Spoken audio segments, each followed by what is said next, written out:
Someone is scratching at the door with a claw. Slowly, carefully. Ethan opens it and sees a wyvern with a broken wing standing in the doorway, looking at him not with fury, but with longing. He's an E-rank potion maker without a single potion to his name, and above his head a sign glows.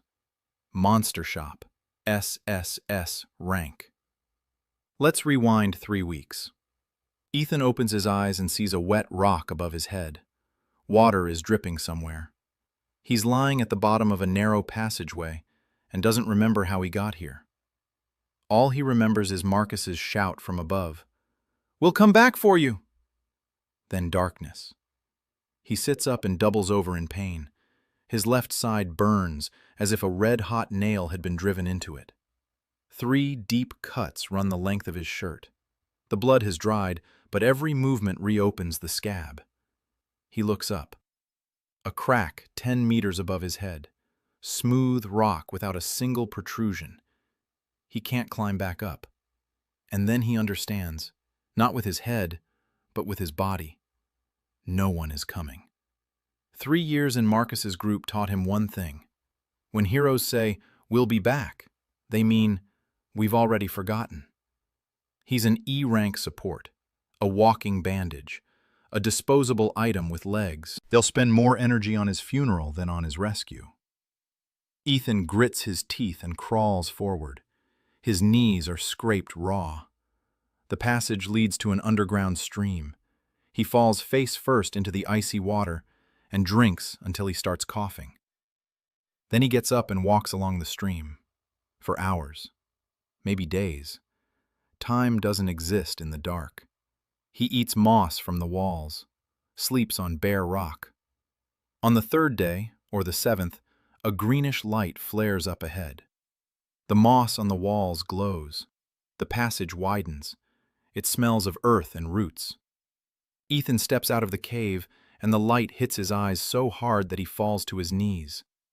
Wind, pine needles, wet grass. He takes his hands away from his face and freezes. The forest stands like a wall in every direction. The treetops are lost in the mist. Trunks 3 arms' widths thick. Something stirs in the bushes.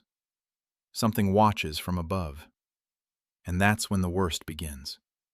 He recognizes this place. The forbidden forest of Eldraine. An S-rank zone.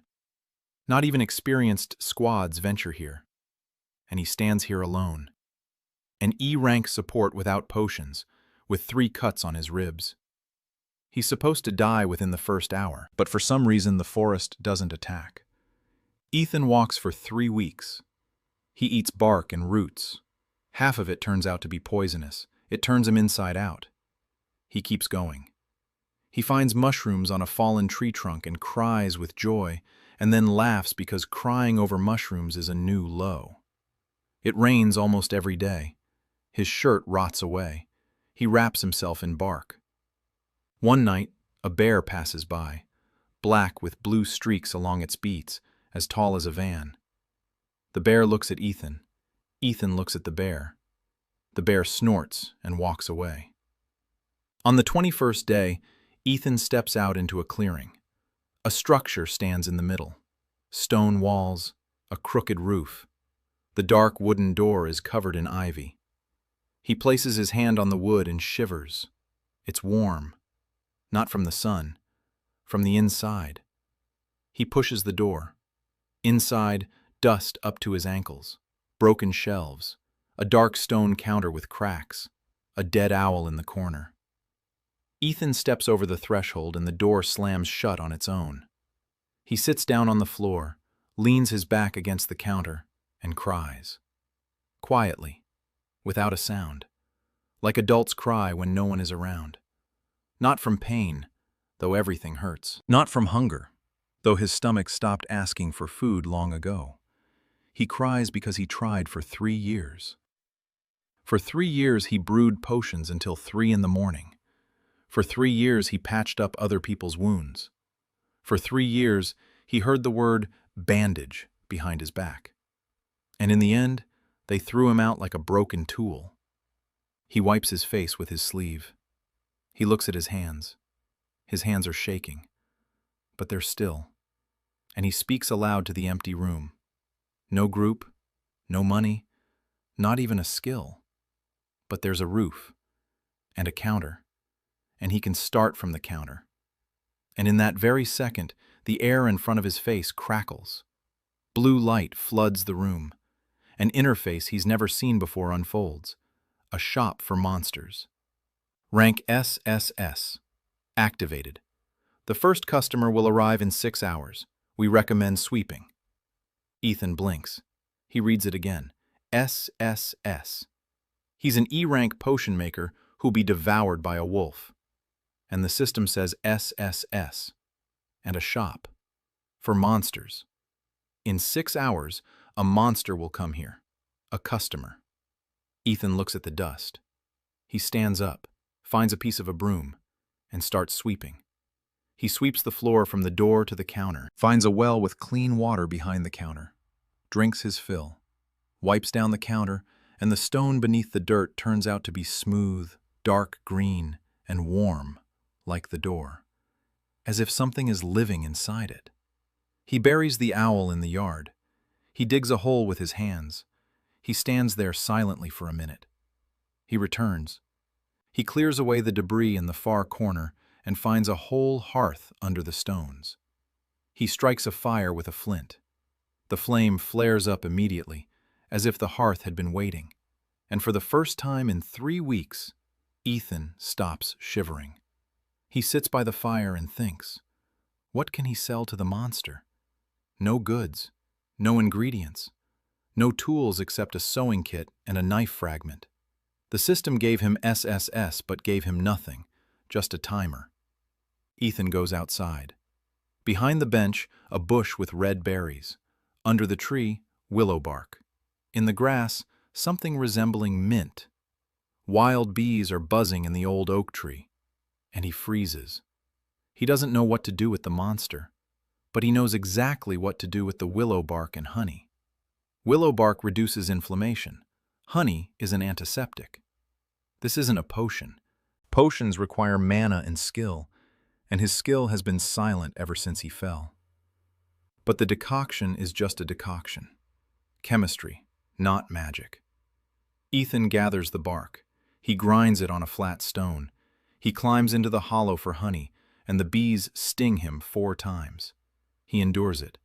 He returns to the shop. He sets the mug on the hearth. When the water boils, he throws in the bark, mint, and honey. The scent wafts through the room. Warm, familiar, like winter tea.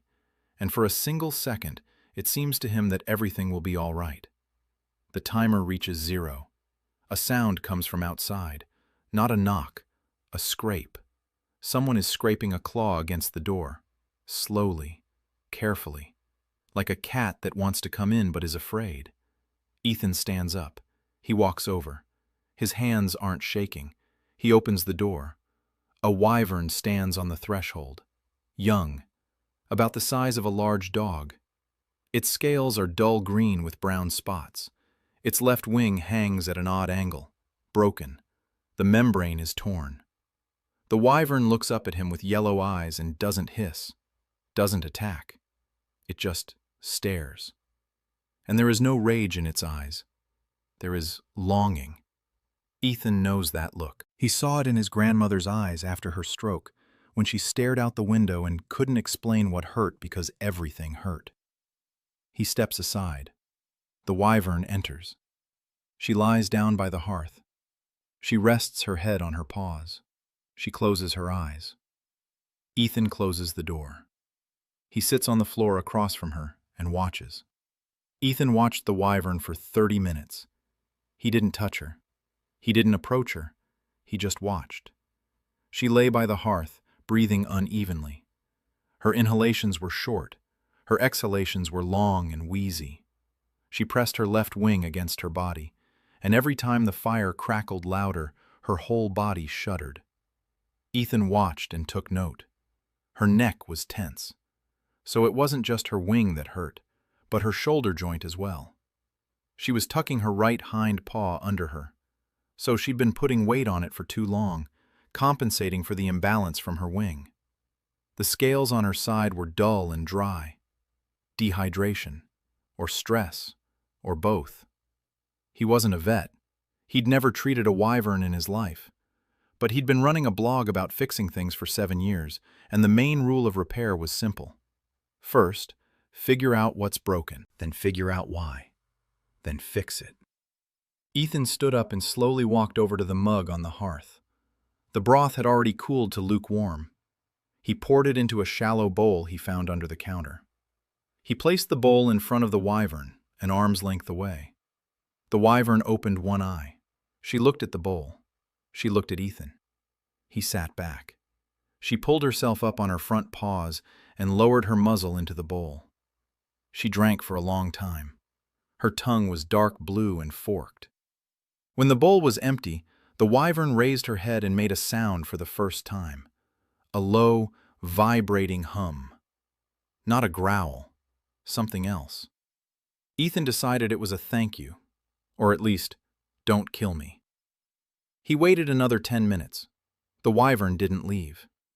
The warmth from the hearth and the broth had relaxed her. The wheezing in her breath grew quieter. She rested her head on her paws and half closed her eyes. Ethan took out his sewing kit. He opened it on the floor in front of him. 3 needles, a spool of thread, scissors. He looked at the torn wing membrane. 2 tiers. The first long and diagonal, the second short with ragged edges. A wyvern's membrane isn't fabric or skin. It's something in between, thin and dense at the same time. You could see veins through it in the light, like in a tree leaf. Ethan moved closer. The wyvern opened its eyes and tensed. He froze. She was looking at him. He slowly raised his hands, palms up. He showed her the needle. He showed her the thread. He pointed at the wing. The wyvern watched. Then she slowly unfolded her wing. Not all the way, but enough for him to see the damage. Ethan exhaled. He moved closer. The first thing he did was feel the edge of the tear. The membrane was hot. Inflammation. He took the remaining honey and applied it along the edges of the wound. The wyvern flinched, but didn't pull her wing away. Honey is an antiseptic. On Earth, they've known this for thousands of years. Here, it seemed no one had thought of it. Then he took a needle, the thinnest of the 3. He threaded it and began to sew. Not edge to edge. That was his key idea. If he sewed the edges of the membrane together tightly, the tissue would contract as it healed, and the wing would lose its mobility. The wyvern would no longer be able to spread it fully. He'd seen this happen with leather jackets. If the seam is too tight, the leather tears somewhere else. That's why he sewed with an overlap. He left a fold, room to grow and move, just like he did when he repaired thick leather gloves. You leave some freedom, and the item lasts longer. Viverna lay motionless. Her breathing was even. Her eyes were open, and she followed every movement of the needle. But she didn't flinch. Ethan worked slowly, stitch by stitch, each at the same distance, each with the same tension. A quiet kind of perfectionism, not for beauty. So that the load would be distributed evenly and no stitch would tear before another. He sewed up the first tear in 20 minutes, the second in 15 because it was shorter. When he tied the last knot and cut the thread, the wyvern folded its wing and spread it out again, slowly. Carefully. The wing opened fully. The fold at the seam stretched out exactly as he had calculated. The wyvern turned her head and looked at Ethan for a long time. He didn't know what she was seeing. A dirty, emaciated man in a torn shirt with honey on his fingers and dark circles under his eyes. But she looked as if she were seeing something else. Then she laid her head on his knee. Ethan froze. He didn't move. He sat there until she fell asleep. The fire crackled in the hearth. It was getting dark outside the window. Ethan sat on the floor of the dusty shop with the wyvern's head on his lap and thought that this was the strangest day of his life. And at the same time, the first in 3 years when he had done something not because he was ordered to, but because it needed to be done. In the morning, he woke up at the counter. The wyvern was standing by the door. Her wing was folded, and she was holding it normally. She wasn't pressing it against her body. She looked at Ethan. She made the same low hum as yesterday. Then she pushed the door open with her head and went out. Ethan stood up and walked to the door. The wyvern stood in the clearing. She spread her wings, both of them. She crouched on her hind legs and took flight. Heavily, clumsily, listing to the left, but she took flight. Ethan watched as she rose above the trees and disappeared into the gray morning sky. He stood in the doorway until she disappeared. Then he returned to the shop. He sat down behind the counter. The blue interface flashed before his eyes again. The system reported that the first order had been completed. Wing repair. Materials used: thread, copper, willow bark. Item class: personal. Customer rating: 5 stars out of 5. Review: 1 word. He watched. Ethan read the review 3 times. He watched. 2 words that meant nothing to any hero in this world. Heroes were paid for a hit, for a kill, for a murder. No one was ever paid for watching. The system awarded experience points. The shop leveled up from 0 to 1. The inventory section opened. Empty. The system explained that items don't appear on their own. The shop owner must craft them manually from found materials. The more precisely an item suits a specific customer, the higher its rank. Nameless items made without a recipient don't work at all. Ethan nodded. He understood that. He never made things into the void. Every knife on his blog was for a specific person. Every wallet he sewed to fit the hand of the person he was giving it to. The system continued. Shop restriction.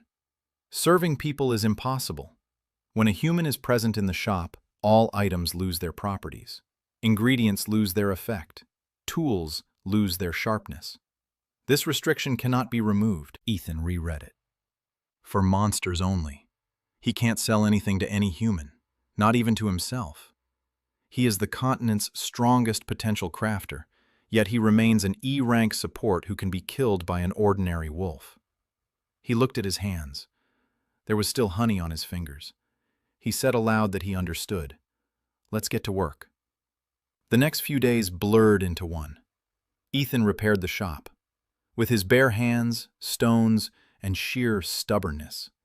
He patched the hole in the roof with bundles of grass and clay. He found a fallen tree in the forest and stripped planks from it for shelves. The planks turned out crooked. He trimmed them with a knife fragment. The shelves stood crooked but stood. He gathered herbs around the clearing and sorted them by type. Willow bark, mint, fern roots, some kind of yellow, odorless flowers. Red berries from a bush behind the bench. He didn't know the properties of half the plants. He tested them on himself in small doses. The yellow flowers turned out to be tasteless and useless. The red berries caused his tongue to go numb for 2 hours. Ethan made a mental note of this. Anesthetic. It'll come in handy. Well behind the bench provided clean water. He found stones in the forest for masonry and reinforced the well's walls. He found a second bucket with a hole in the bottom. He patched the bottom with bark and resin. Every day he went into the forest for an hour. No further. The forest was dangerous and he knew it. But no animals appeared near the bench, as if it was keeping them out. Or as if they knew they weren't allowed to hunt here. On the 4th day the goblins came. 2 of them. Small. Green. One looked to be about 30, the other maybe 50. It's hard to tell with goblins. They stood at the door, shifting from foot to foot. The older one was holding a dead bird in his hands. The younger one was clutching a rag to his chest, with something wrapped inside it. Ethan opened the door. The goblins recoiled. They hissed, but they didn't run away. The older one held the bird out. Ethan understood. Payment. He took the bird. He nodded, stepped aside. The goblins entered. The younger one unwrapped the rag. Inside lay a knife. rusty, with a broken tip and a rickety handle. The goblin placed the knife on the counter and poked it with his finger. Then he poked himself. Ethan took the knife. He turned it over in his hands. He looked at the goblin. Small hands, 3 fingers and a thumb. A narrow, short palm. The knife's handle was made for a human hand. 5 fingers, a wide grip. The goblin had worked with a knife like this his whole life. And his whole life it had been uncomfortable for him. Ethan sat down at the workbench. He removed the handle. He filed off the rust with a stone. He couldn't restore the tip of the knife, but he rounded off the shard and sharpened it. The result wasn't a knife, but rather a short, wide cutter, even better for fine work. Then he took a piece of wood from the debris of the shelf and began carving a new handle, for 3 fingers and a thumb, with a recess for a short palm, with a thickening in the middle so it wouldn't slip. The goblins sat on the floor by the hearth and watched. They didn't move. They didn't speak. They just watched. An hour later, Ethan fitted the new handle and handed the knife to the youngest goblin. He took it, gripped it, turned it in his hand, and let a sound. A high-pitched, thin shriek. Not from pain, from surprise. The knife fit his hand like a glove. For the first time in his entire life. An interface flashed before Ethan's eyes. Order completed. Knife repair and customization. Item class, personal. Rating, 5 stars. Review, like a hand. Ethan smiled. For the first time in a long time. The goblins left. The bird remained. Ethan plucked it and boiled it in a mug. It was his first decent meal in 3 weeks. On the 6th day, a wolf came, an old one, gray fur. Its left hind leg wouldn't bend at the knee. It lay down at the threshold and didn't come in. It just lay there and watched. Ethan went out to him, sat down on the ground beside him. The wolf didn't flinch. Ethan slowly reached out and placed his hand on the paw. The knee was hot and swollen. Inflammation. Old. Chronic. Ethan went back into the shop. He mixed honey with ground willow bark and red berries. It made a thick paste. He went out and applied the paste to the wolf's knee. The wolf twitched his paw, then froze. The numbing effect of the berries kicked in after a minute. The wolf laid his head on the ground and closed his eyes. The pain was gone. Maybe for the first time in years. Ethan sat nearby and waited for the paste to soak in. While he waited, he took his sewing kit out of his backpack and considered whether he could sew a leather knee brace for the wolf. Something like a bandage that would hold the joint in place and keep it from moving. The wolf opened his eyes and looked at Ethan. There was something in his gaze that Ethan hadn't expected. Recognition. Not in the sense that he recognized Ethan. In the sense that he recognized what Ethan was doing, as if someone, long ago, had done the same thing, in the same place. The wolf let out a low, single howl. He stood up. Limping, but not as badly as before, he walked off into the forest. On the 7th day, Ethan found a set of steps in the shop's basement that he hadn't noticed before. He went down. It was dark. He lit a torch made of a stick and a rag. The basement was small, empty, dusty. A charred book lay in the corner. Ethan picked it up, opened it. The pages were stuck together and singed at the edges, but some lines were legible. The language was English. The handwriting was small and neat. Day 1. I don't know where I am. The rest was unreadable. Ethan flipped through the pages. Day 12. First client. Small. Green. Brought me fish. The rest was charred. Another page. Day 45. I think I'm starting to understand. They aren't monsters. That's what we called them. Ethan sat on the basement floor, holding the book in his hands. Someone had been here before him. Someone who also spoke English. Someone who had also been transported here. And that someone had also opened a shop. and that someone had burned along with the book. Ethan closed the book. He wrapped it in a rag. He carried it upstairs and placed it under the counter. Then he sat down and wrote the first entry in his own book on a scrap of leather.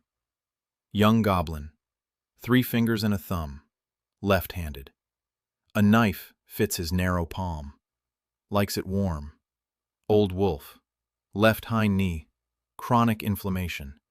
An ointment made from honey, bark, and red berries helps. Needs a bandage. He looked at the notes. 2 lines, 2 customers, the beginning. Ethan sewed up the wyvern's wing using the overlapping leather stitching technique and received his first 5-star review from the system. He learned the main limitation of the SSS store. The items only work for monsters and completely lose their properties in the presence of humans. The first customers other than the wyvern arrived, 2 goblins and an old wolf.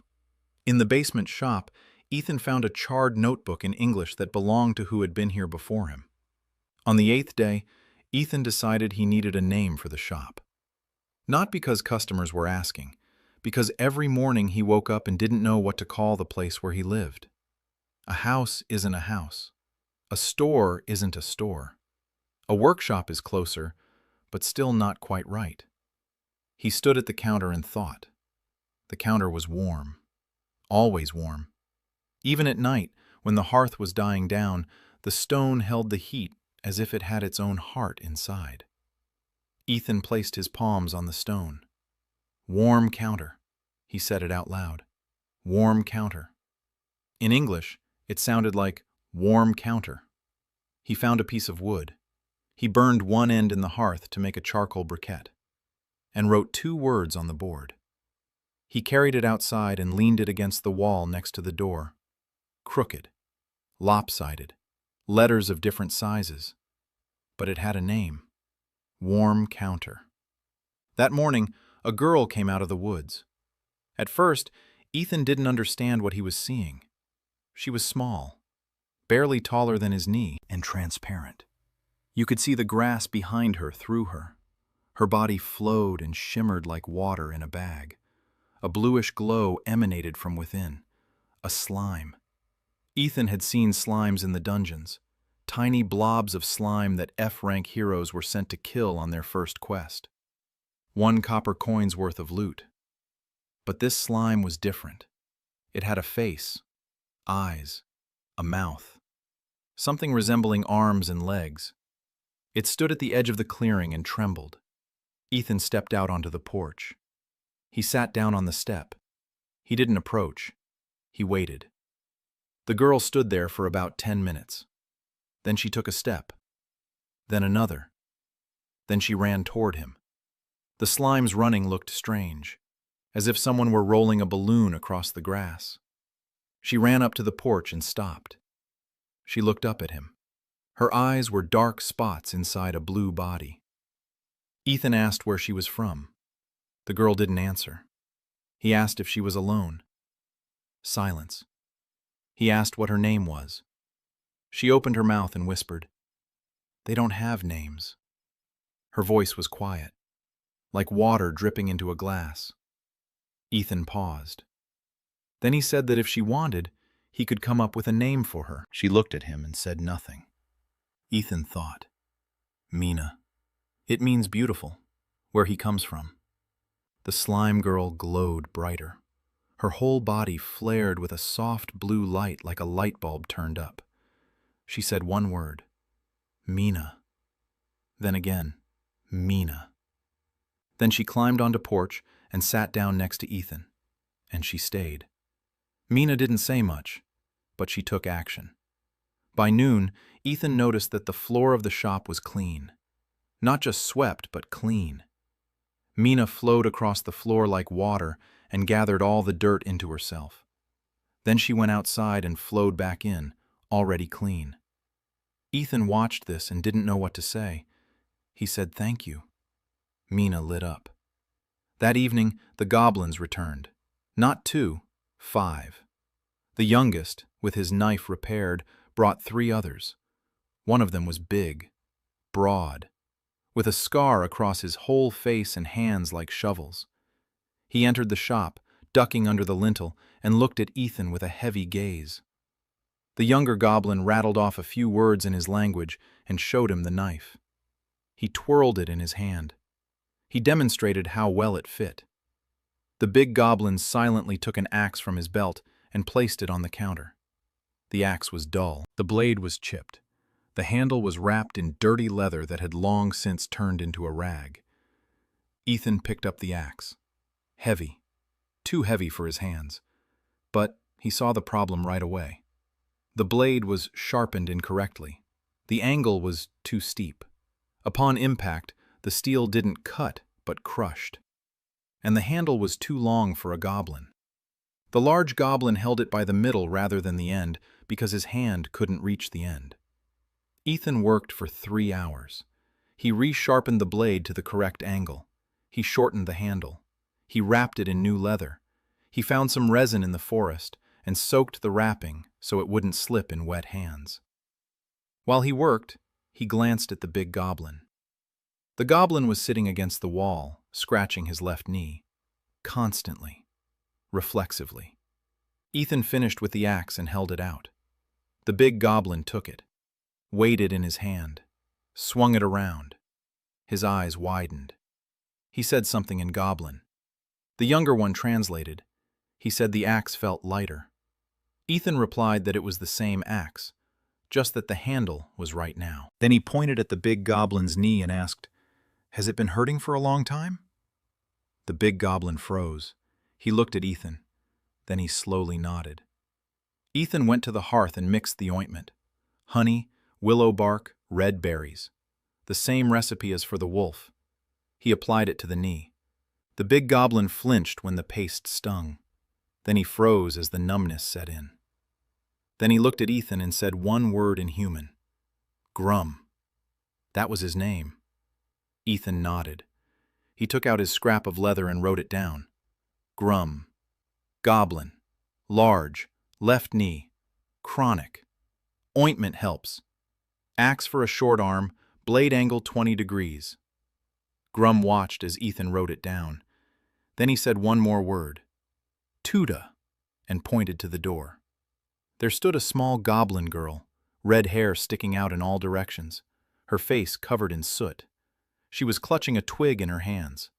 Standing next to her was a fourth goblin, also small, also covered in soot. Grum said something else in Goblin, and the younger one translated. He said that Tuda was his daughter. She was 17. She broke everything she touched. Ethan looked at Tuda. Tuda looked at Ethan. There was no fear in her eyes. There was curiosity. A burning, bright curiosity. She wasn't looking at him, but at his hands. At the tools. At the sewing kit on the counter. At the broken knife. At the sharpened axe. She looked at all of it the way Ethan had once looked at his first set of tools. With hunger. Ethan said that breaking things was the first step toward fixing them. The younger goblin translated. Tuda's mouth fell open. Then she entered the shop and sat down at the counter. And she stayed, too. By the end of the second week, Ethan had 10 entries on the scrap of leather. The scrap wasn't enough. He found some birch bark in the forest and began writing on it. Young wyvern, wing stitched up, overlapping suture, checkup in a week. Younger goblin, 3-fingered knife, left-handed. Older goblin, guide, knows the forest. Old wolf, knee, ointment, needs a bandage. Grum, knee 2, axe at a 20-degree angle. Tuda's daughter. Tuda, 17, mechanic, afraid of fire. Mina, slime, no age, scrubs floors, glows when happy. 3 goblins from Grum's clan. Blunt blades, armor made of junk, needs reworking. Every evening, Ethan would sit by the hearth and reread his notes. He added details. Groom doesn't eat mushrooms. Tuda loves dried apples. Mina doesn't like loud noises. The old wolf comes at dawn when everyone is asleep. He filled the bark on both sides with small handwriting, and that was his true magic. Not the SSS system, not a rank, memory. He remembered everyone who walked through his door. On the 15th day, Tuda broke his hand mill. The mill was old. Ethan had found it in the far corner of the shop under a pile of junk. The millstones were cracked, and the mechanism was jammed. He'd spent 2 days trying to fix it. Tuda picked it up, turned it for 5 minutes, and the lever fell off. Ethan looked at the wreckage. He looked at Tuda. Tuda flinched and looked away. She was waiting for him to yell. Ethan said she'd done the right thing. The lever was crooked anyway. Now they could put in a new one. Tuda looked up. Ethan placed the mill's broken parts and tools in front of her. He told her to do it herself. He would wait. Tuda looked at him for 7 seconds. Then she sat down on the floor and began to take the mechanism apart. Her hands moved quickly, precisely. She wasn't just fixing it, she understood it. She saw how the parts were connected, which tooth engaged which lever. 3 hours later, the mill stood on the counter. It worked. Better than before it broke. Tuda replaced the lever with a branch wrapped in wire. She ground the millstones against each other until they were smooth. She reassembled the mechanism so that it turned twice as easily. Ethan gave it a try. He poured in a handful of grain that the goblins had brought as payment. The mill ground it into flour in a minute. Ethan looked at Tuda. He said she didn't break things. She took them apart. Those were different things. Tuda stood in front of him, clenching her fists, and something wet glistened on her green cheeks. She turned and ran out the door. But the next morning she was sitting on the porch when Ethan woke up. From then on, she came every day. At the end of the 2nd week, Ethan went into the forest with the guides for the first time. 2 goblins led him along paths he would never have found on his own. Narrow passages between roots, passages under fallen trunks, ravines overgrown with moss. The forest was vast and alive. Ethan gathered everything he could: willow bark, resin, grasses, mushrooms, berries, clay from the stream bank, stones with veins of metal. He didn't know the properties of most plants, but he recorded each one: leaf shape, smell, color, where it grows. Then he tested them in the shop. One herb turned out to be a good dye. Another, when dried, yielded a fiber stronger than flax. A third, when boiled, smelled so bad that Mina would float off to the far corner. Ethan was learning, slowly, through trial and error, bit by bit. The goblins showed him 3 types of edible roots and 2 types of mushrooms that reduce fever. He wrote everything down. By the end of the 2nd week, there were 4 jars of ointments in the shop, a pot of fever-reducing decoction, bundles of dried herbs, 10 pre-cut handles for different hand sizes, and 1 spool of thread made from plant fiber, which he had twisted himself over 3 evenings. The system showed the shop's level as 2. The recipe section opened. It was empty. The system explained that the owner creates the recipes. Every successful item is saved and can be reproduced, but only for a new specific customer and adjusted to their anatomy. Copying is not allowed. Ethan understood. This isn't an assembly line, it's a workshop. Every item is one of a kind. Just like on his blog. He closed his eyes and thought that if someone had told him 3 years ago that he'd be sitting in the woods fixing goblin axes and naming slimes, he would have thought it was nonsense. But the nonsense was what came before. Marcus's group. The title of Walking Bandage. 3 years of work for the sake of someone else's respect that never came. And here, a goblin named Grum thanks him, and his daughter is crying because for the first time in her life, someone told her she doesn't break things, she fixes them. Here, a girl with no name is glowing because he gave her one.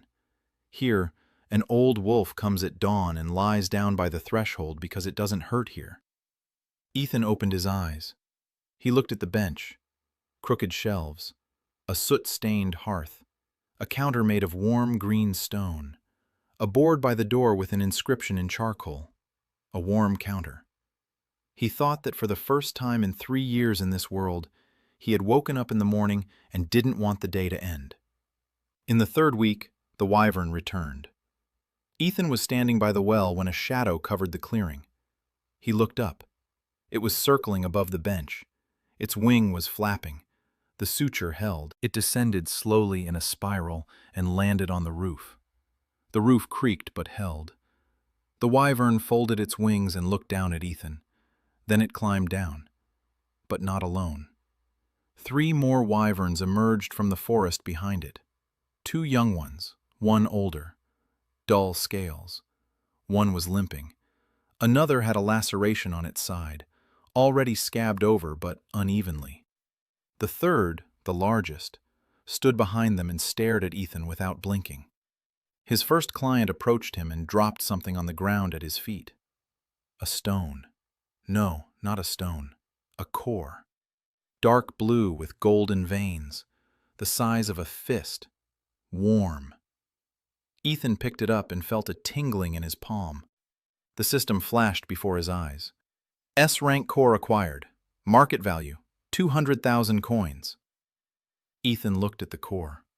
He looked at the wyvern. She nodded toward her 3 companions. The meaning was clear without words. You fixed me. Fix them. Ethan put the core in his pocket, not because it was expensive, but because his palm was tingling, and he didn't know why. He approached the limping wyvern. She bared her teeth. Long, yellow teeth. The first client growled briefly and froze, still limping. Ethan crouched down in front of her. He looked at the paw. The claw on the back toe had grown into the pad. An old problem. The claw had grown crooked and no one had trimmed it. The pad had become inflamed and hardened around the claw like stone. Every step was pain. Ethan returned to the shop. He took a shard of a knife. He mixed some ointment. He went back out. Viverna was lying on her side, pressing her paw to the ground. Ethan sat down beside her. He smeared the pad with ointment made from red berries. He waited for it to go numb. Then he carefully trimmed the ingrown claw. Viverna twitched once. Ethan placed his hand on her neck. He wasn't petting her. He was just holding her. She calmed down. He washed the wound. He applied honey. He wrapped the paw with a strip of cloth he'd torn from the remains of his shirt. He had almost no shirt left. A second wyvern with a wound on its side approached on its own. Ethan examined the wound. The scab had crookedly, and there was a lump beneath it. A shard remained inside. Maybe a stone. Maybe a bone. Maybe a piece of an arrow. Ethan realized he couldn't handle this with just a knife. He needed a thin, sharp instrument. A scalpel. He didn't have a scalpel. He looked at Tuda, who was sitting on the porch, staring at the wyverns with her mouth open. Ethan called her over. He described what he needed. A thin blade, very thin, short, razor sharp. Tuda looked at him. She looked at the wyvern. She went into the shop. 20 minutes later, she returned with a blade. She had made it from a shard of metal she found in the shop wall. She had sharpened it on a stone. She had fitted it into a wooden handle the size of a pencil. Ethan took it. He turned it over in his hands. The blade was thin, smooth, and sharp. Perfect. He cut open the bark on the wyvern's side. Beneath it was a fragment of an arrowhead. A stone. A gild arrow. Someone had shot at this wyvern and missed the heart but hit the side, and then didn't finish it off. Or it had run away. Ethan pulled out the fragment. He washed the wound. He packed it with honey and bark. He bandaged it. The wyvern let out a low hum, the same sound as his first client. The third wyvern, the largest one, never approached. She stood at the edge of the clearing and watched. Ethan felt her gaze on him the whole time he worked, heavy and appraising. She wasn't wounded. She had come to watch, to check. When he finished, the 3 wyverns took to the air. The limping one was no longer limping. The wounded one moved more freely. The first client paused for a second. She looked at Ethan, then at Mina, who was standing in the doorway, glowing blue. Then she flew away. The large wyvern flew away last. She didn't look back. The system showed 3 completed orders, 3 5-star reviews. The shop was at level 3. Ethan stood in the clearing with bloodied hands and a shard of an arrow in his fist. He looked at the arrowhead. A guildstone. He knew this type. Standard issue for C-rank hunters. Someone had been hunting wyverns near his shop, or was hunting right now. He clenched the arrowhead in his fist, not out of anger, out of understanding. The shop stood in the forbidden forest. Sooner or later, it wouldn't be customers coming here. Hunters would come here, and they wouldn't see a shop. They would see a man who helps monsters. Ethan tossed the arrowhead into the bushes. He washed his hands. He returned to the shop. He wrote down the details of 3 new clients in the book. Wyvern 2, ingrown claw, right hind leg, trimming and ointment. Check up in 10 days. Wyvern 3, wound on the left side, arrow fragment inside, removed. No stitches needed. The wound is shallow. Ointment and bandage. Wyvern 4, large, no injuries, an observer, high in the hierarchy. For the next few days, he worked non-stop. Clients came in, not in crowds, 1 or 2 at a time. The old wolf returned and brought a young one with him. The young one had a broken jaw, an old injury that had healed crookedly. The wolf couldn't eat properly. Ethan spent 2 days thinking about how to solve the problem. Then he made a splint out of a bent branch and secured it to the jaw so that it would gradually straighten the bone. Not quickly. It took a few weeks, like braces on teeth. The system called it orthopedic correction and gave it 4 stars.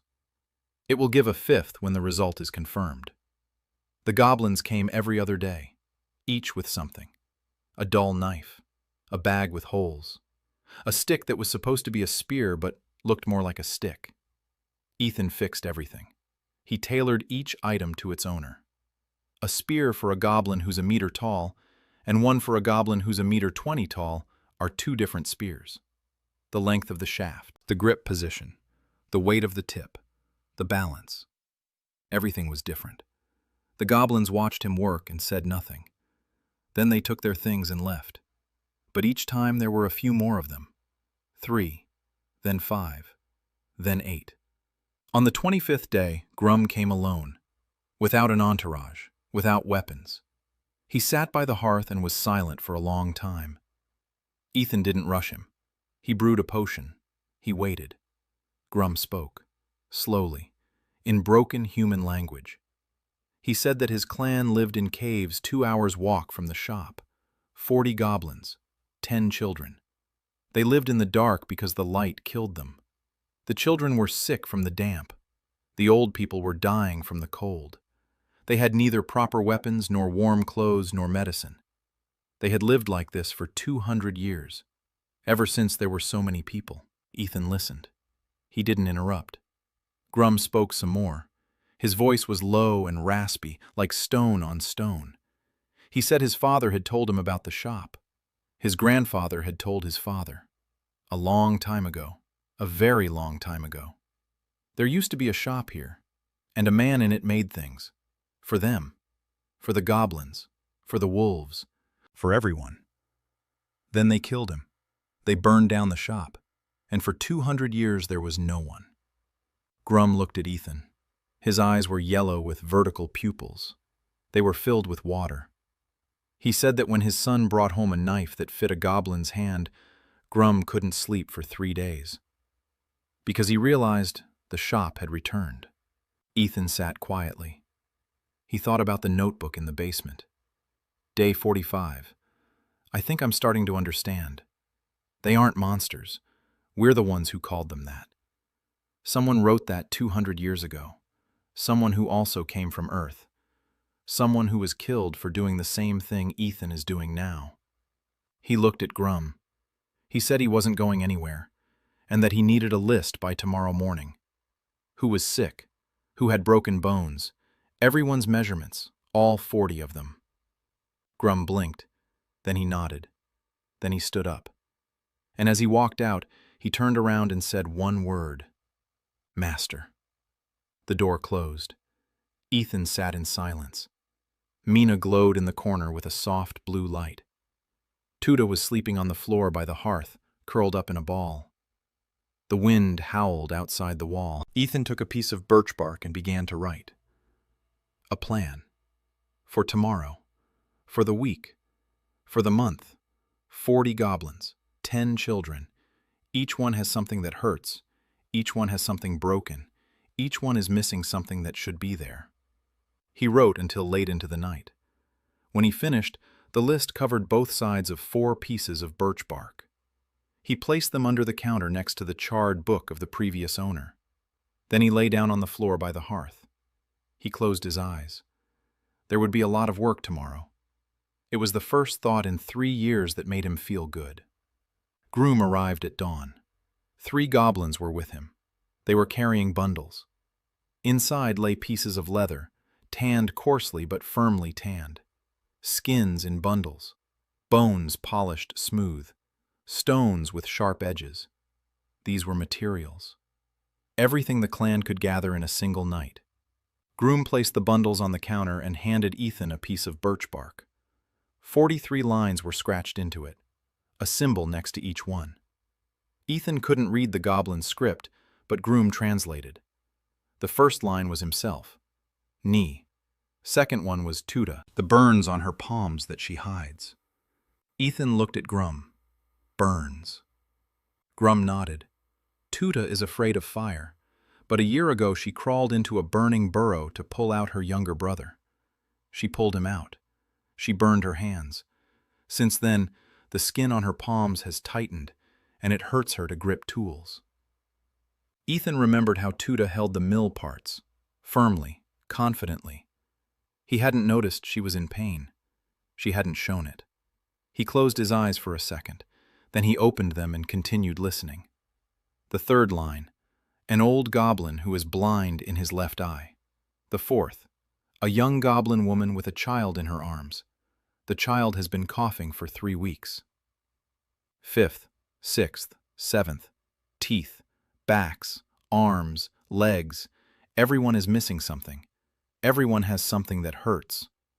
Ethan listened and took notes. By noon, he had a complete list. 43 goblins, 17 need medical treatment, 20 need their gear repaired. All 43 need clothes that don't fall apart after the first rain. Ethan stood at the counter and looked at the list. 1 person, 43 clients. No assistant except Tuda, who needs help herself. No materials except what Grum brought. No time, because winter in Eldrin is coming in 2 months, and you can't survive in the forest in winter without shelter and warm clothes. Ethan sat down at the counter and started calculating. If he made 2 items a day, he'd need 21 days for the gear, plus medical supplies, plus clothing, plus the unexpected. He won't make it. He won't make it on his own. Ethan looked at Tuda. She was sitting in the corner, twirling a spindle she'd carved from bone. He called her over. He asked if she knew how to sew. Tuda shook her head. He said he'd teach her. He showed her how to hold the needle, how to make a stitch, how to pull the thread so the seam was even. Tuda watched. Then she took the needle. Her scorched palms trembled. The first stitch came out crooked. The second one, too. The third was better. By the 10th, she was sewing straight. By the 20th, faster than Ethan. Her fingers were made for precision work. No one had just a chance. Ethan made gloves for her, out of soft leather lined with crushed leaves he'd found in the forest. The leaves gave off a slight chill when they touched her skin. Not frost, coolness, like menthol. He slipped the gloves onto Tuda's hands. The tight skin on her palms relaxed from the cold. Tuda clenched her fists, unclenched them, clenched them again, without pain. For the first time in a year. She looked at Ethan. Her eyes were wet, but she wasn't crying. She said one word in her language. Grum translated it later. She said, "Father." Not in the sense that Ethan was her father, in the sense that this is what a father does. The system lit up. Healing gloves for Tuda Grimvale. Item class, personal. Rank A. 5-star rating. Ethan looked at the rank. A. Not because of the materials. The materials were simple. Leather and leaves. Rank A because the gloves were made for exactly one creature in the world. For her palm. For her burns. For her pain. The SSS system didn't measure the force of the blow. It measured the precision of care. Ethan and Tuda worked together. He cut the fabric, she sewed. He explained, she did. In 3 days, they sewed 8 cloaks, each one for a specific goblin. For Groom, one that was broad-shouldered and long because he was big. For the young goblin, a short one with a hood because his ears get cold. For the goblin woman with a child, one with an inner sling pocket so the child could sit against her chest and not get cold. For the old, half-blind man, one with a high collar because he hunched over and his neck got cold first. The system evaluated each cloak separately. Ranks ranged from D to B. It depended on the precision of the fit and on how well Ethan knew the client. The more entries in his birchbark book, the higher the rank. Memory gave strength. Literally.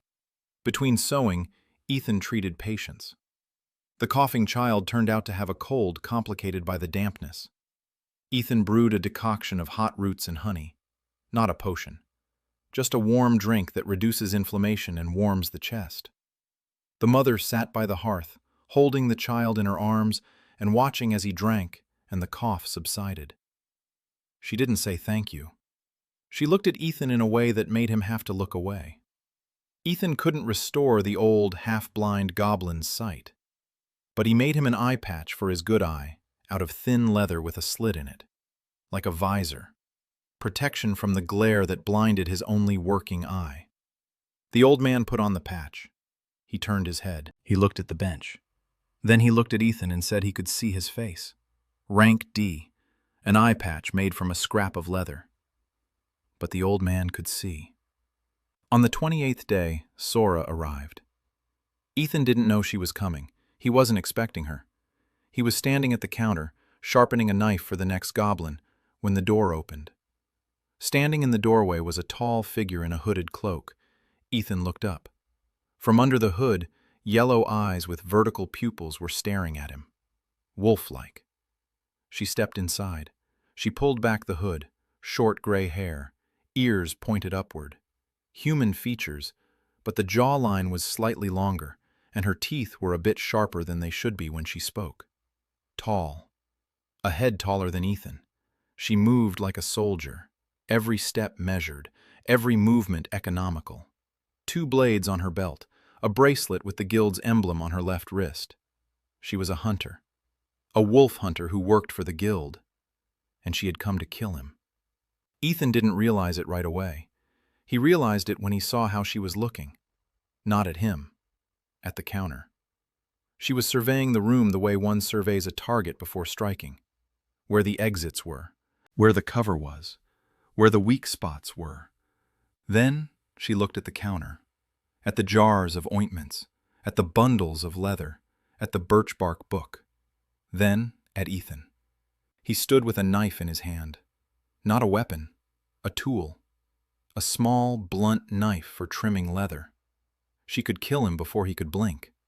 She said she had a contract. That the guild was paying for information about a man who lived in the forest near the anomaly. He lived alone. He helped the monsters. A possible apostate. A possible heretic. A contract to investigate. And if confirmed, to eliminate. Ethan listened. He didn't move. The knife in his hand didn't tremble because it was too late to be afraid. He asked what she saw. She was silent. He told her what he saw. A workbench, jars, tools. Next to the hearth, a 17-year-old goblin girl sleeps, her hands burned, who today, for the first time in her life, sewed a cloak. In the corner, a slime girl glows. A girl who 3 weeks ago had no name. On the shelf, 8 cloaks are drying for the goblin clan whose children are sick from the damp. That is what she sees. Sora looked at him. Her face was expressionless.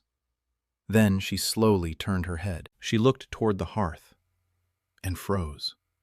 An old wolf was lying by the hearth, the very same one, with the injured knee. He had come that morning, as always at dawn when everyone was asleep, and lay down by the fire. His knee was bandaged with a strip of leather and a bandage that Ethan had made last week. The bandage fit perfectly. The wolf slept peacefully. He wasn't pulling his paw up. He wasn't twitching. He was just sleeping. Sora looked at the wolf for a long time. Ethan was silent. Then she asked quietly where he'd found this wolf. Ethan said he'd come on his own, 2 weeks ago. He has inflammation in his knee, chronic. The ointment relieves the pain and the bandage supports the joint. Sora took a step toward the wolf, then another. She knelt down next to him. The wolf opened one eye. He looked at her and didn't get up, didn't growl, just looked and closed its eye again. Sora raised her hand and placed it on its fur. Her hand was trembling. Ethan saw it. She sat like that for a minute, maybe 2. Then she stood up. She turned to Ethan. Her face was the same, unmoving, a soldier's face, but her eyes were different. She said the contract hadn't been confirmed, the target hadn't been found. The shop was empty. There was no renegade here. Then she turned and walked toward the door. Ethan told her to wait. She stopped. She didn't turn around. He asked how long she'd been in the guild. She said 5 years. He asked why she'd left her people. She was silent. Then she said it was none of his business. He agreed. He said it wasn't his business. But if she ever had an ailment that couldn't be cured at the guild, she knew where to find him. Sora stood with her back to him for 3 seconds. Then she left. The door closed. Tuda woke up and asked who had come by. Ethan said it was a client, but not his yet. Mina flickered in the corner with an ominous light. She sensed something. Ethan walked over to her and asked what was wrong. Mina whispered that the werewolf woman was lying. But not entirely. The lie was in the words, "contract not confirmed." The truth was in the way she was trembling. Ethan nodded. He wrote it down in the birch bark book.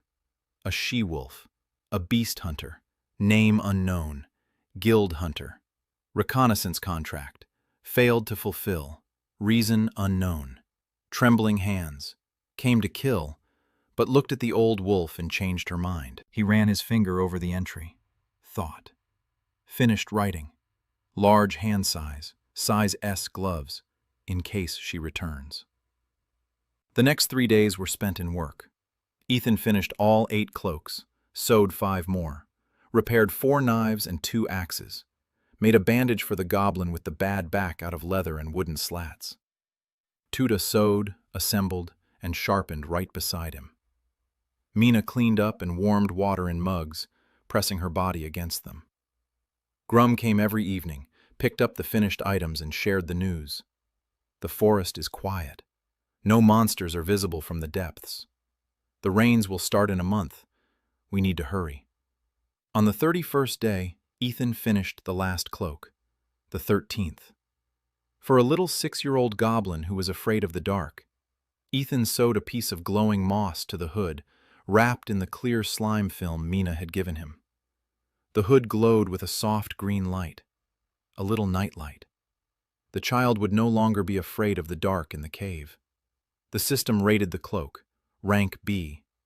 Ethan thought that if he knew the child better, the rank would be higher. He wrote in the book, "Find out the name, find out what he likes, do better next time." Evening he sat on the porch. Tuda was sleeping inside. Mina was sweeping the floor, clearing away the last dust of the day. The old wolf lay by the threshold. The sounds of the night drifted from the forest. A distant howl, the rustling of leaves, the crackling of branches. Ethan looked up at the sky. The stars in Velgard were different, not the same as in Seattle, bigger, brighter, unfamiliar constellations.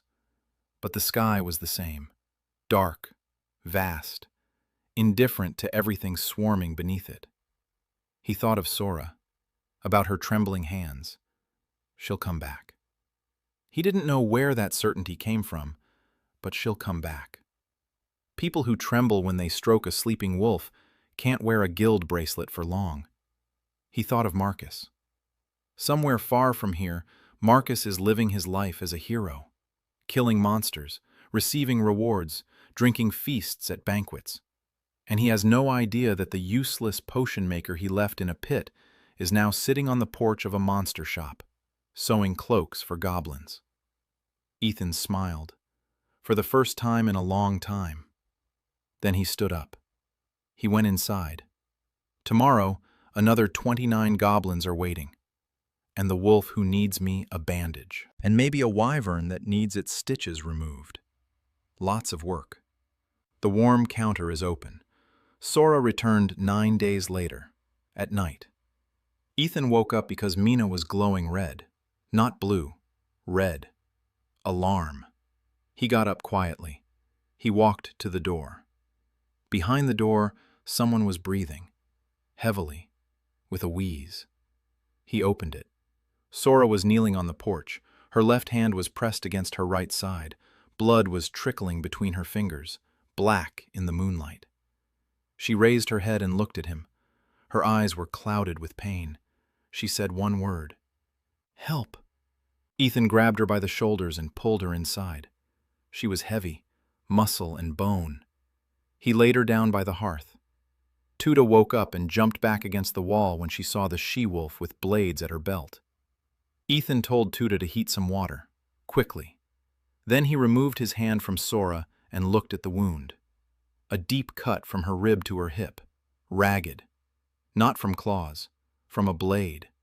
A human blade. Humans had cut her. Ethan rinsed the wound with water. The blood was flowing heavily. He pressed a rag against it and held it there while Tuda heated the water.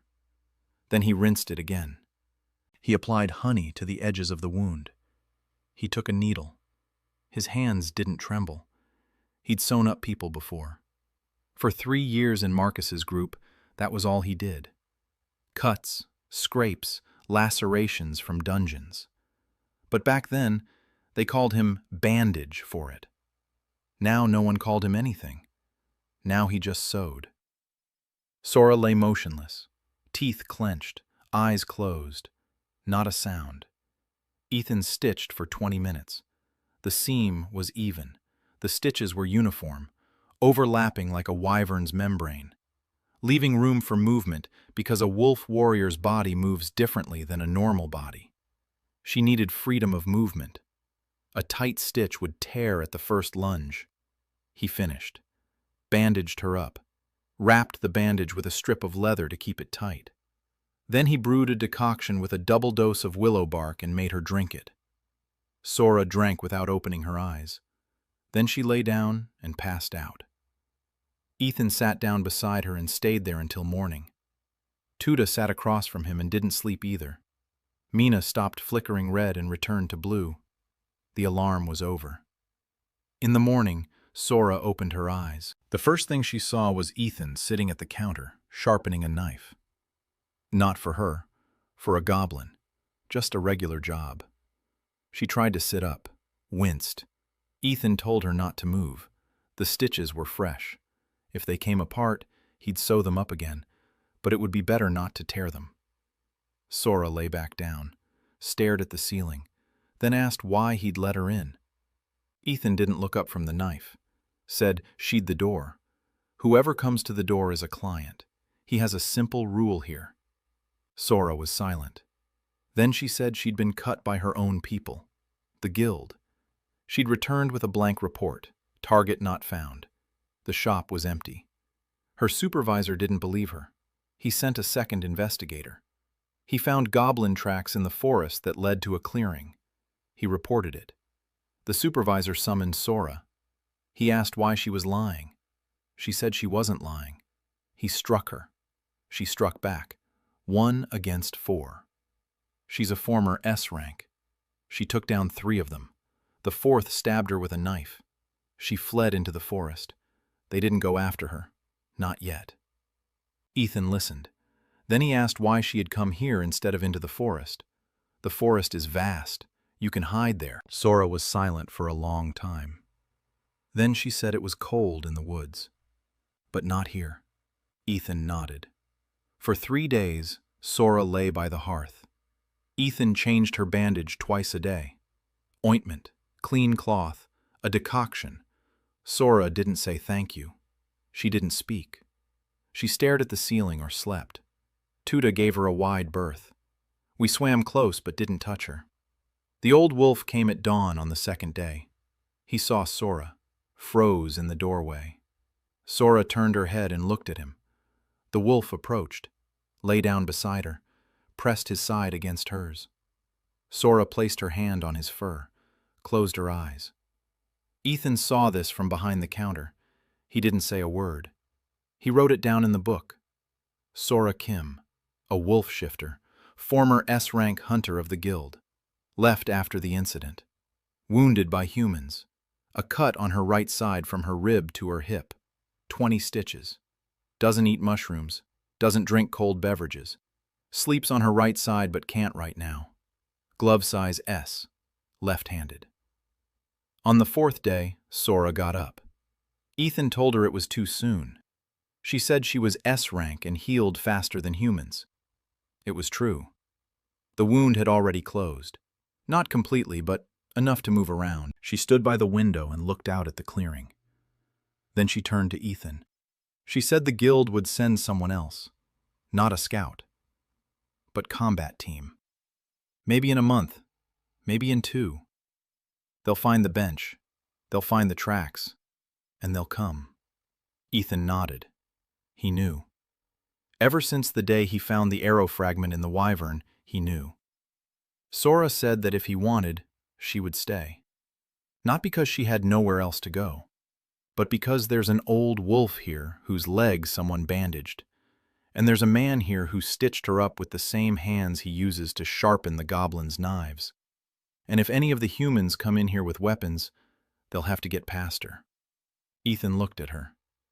Then he pulled a bundle from under the counter. He unwrapped it. Inside were 3 gloves. He had sewn them 2 days ago, while she was asleep. Black leather, soft, treated with hazelnut oil. The fingers were long beneath her palm. The left glove was slightly thicker at the knuckles because her left hand was her working hand, and she had calluses there. The right glove had a thinner lining for sensitivity when gripping a blunt. There is no guild mark on the wrist. Nothing at all. Bare leather. Ethan held out the gloves and said that this was no longer the hand that signed contracts. Sora took the gloves. She put them on. Slowly. She clenched her fists, unclenched them. The gloves fit as if they had grown on her. She stood there looking at her hands. Then she turned away toward the wall. Ethan went behind the counter. Tuda sat in the corner and pretended not to be watching. Mina glowed with an even, warm light. Sora stood by the wall for 30 seconds. Then she turned around. Her face was the same. Motionless. A soldier's face. But there was a glint beneath her eyes. Once in a lifetime. Here. The system flashed. Order fulfilled. Combat gloves for Sora Kim. Item class, personal. Rank S. 5-star rating. Review. Home. Rank S. Ethan looked at the rating and realized something new. He gave Vivern a renovation. Tools to the goblins. Relief to the wolf. Hope to Toot. A name to Mina. And to Sora, he gave her what she hadn't had in 5 years. A place where she could cry just once, and no one would it down in a report. In the evening, Sora sat on the porch, 2 blades at her belt, gloves on her hands. She looked into the forest and listened. Ethan came out to her, sat down beside her, asked what she could hear. Sora said the forest was quiet, too quiet for Eldraine.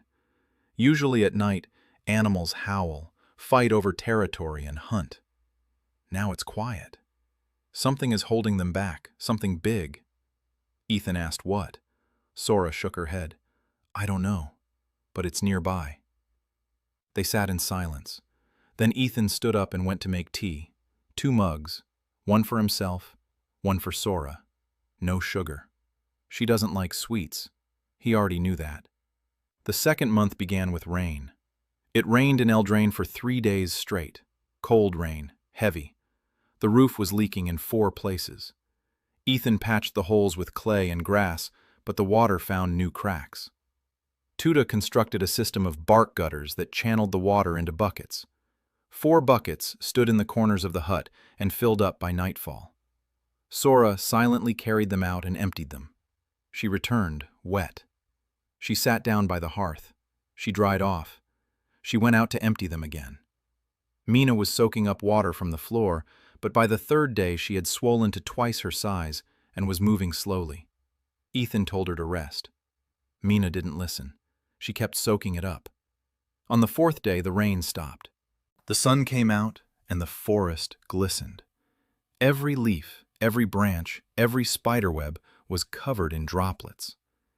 Ethan stood on the porch and breathed. The air smelled of wet earth and freshness. Good. Then he saw them. 4 figures emerged from the forest. Not goblins, not wolves, people. 3 men and a woman. Leather armor, weapons on their belts, swords, 1 crossbow on their backs, the Hero Guild insignia on their shoulders, C rank, the hunting squad. They were walking toward the shop along the path the goblins had trampled over the past few weeks.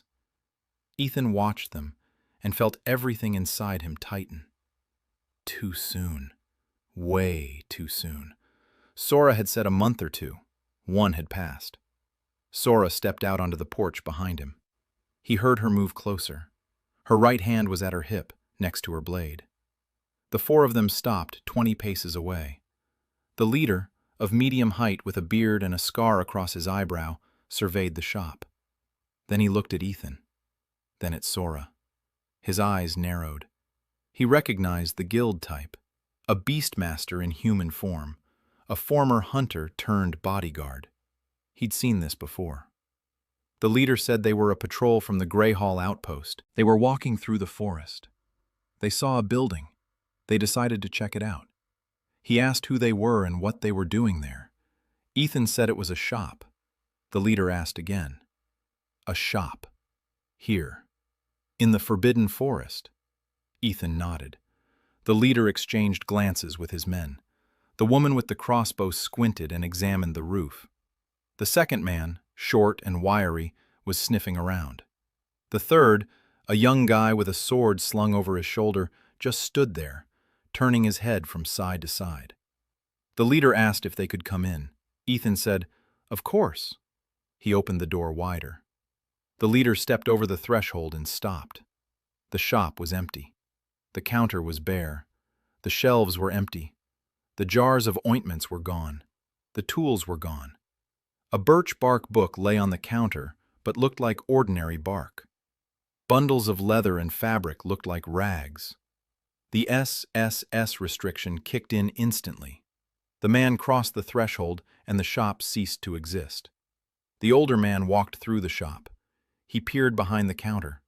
He looked at the hearth, at the walls, at the floor. Empty. Quiet. An abandoned room with a dirty fireplace. He asked what Ethan sold here. Ethan said nothing yet. Just getting set up. Found an empty building. Decided to stay. The elder asked if he had a guild token.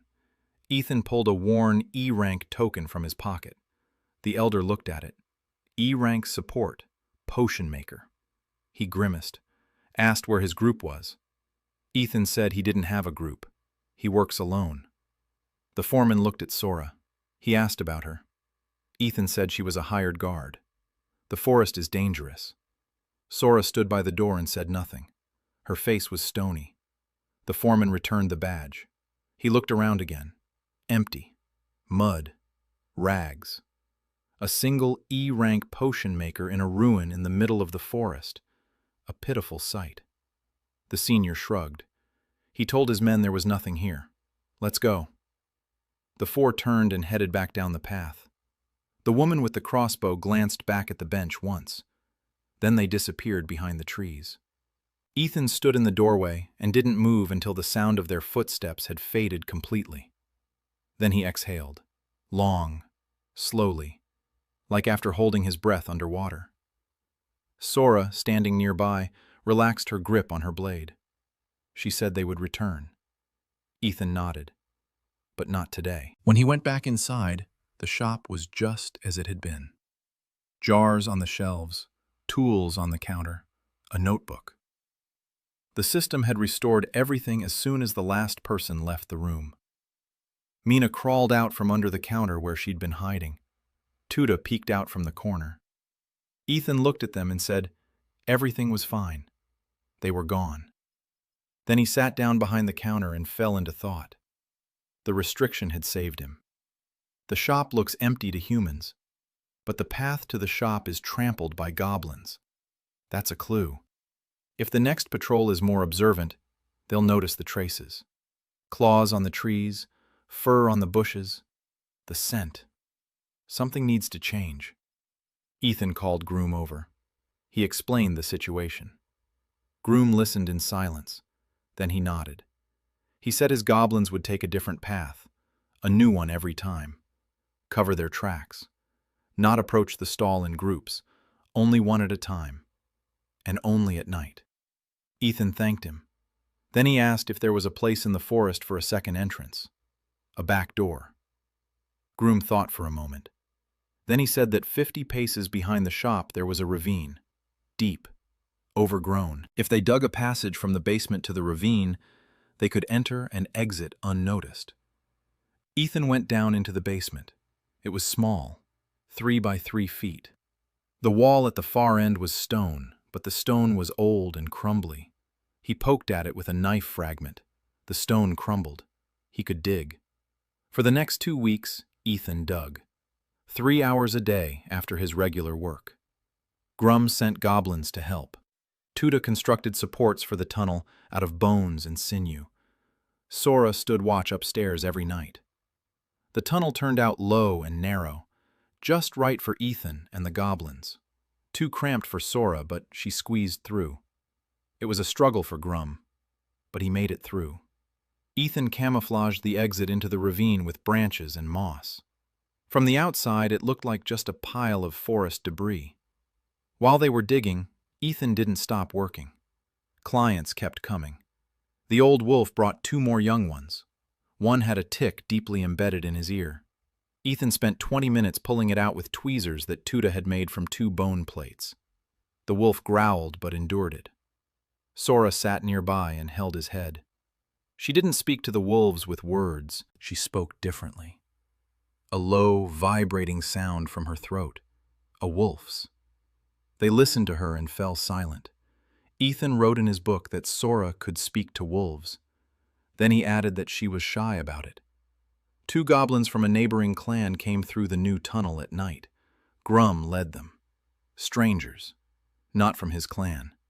They were smaller and grayer. One carried a bundle on his back. He unwrapped it on the counter. Inside lay metal. Not stone, not bone. Real metal. Dark with a reddish sheen. Heavy. Ethan picked up a piece. He turned it over. It was iron. Rough and unprocessed, but real. The goblins said through Grum that their clan lives at the foot of Iron Mountain. They have ore, but no blacksmith, no tools, no knowledge. They hit stone against stone and get crooked, ugly pieces that break at the first blow. They'd heard about the shop, about the man who makes things that fit. They'd come to ask, could he make something out of their iron? Ethan looked at the metal. He wasn't a blacksmith. He'd never worked with metal. But he knew the principle. Heat it, strike it, shape it. His blog was about working with your hands. Any kind of manual work starts with one thing: understanding the material. He said he'd try. But he needed a forge. The gray goblin looked at Grum. Grum looked at Tuda. Tuda looked at Ethan. Then she said she would build one. 5 days later, a forge stood in the shop's courtyard. Small, crooked, made of clay bricks and some kind of black resin that Tuda found in the forest.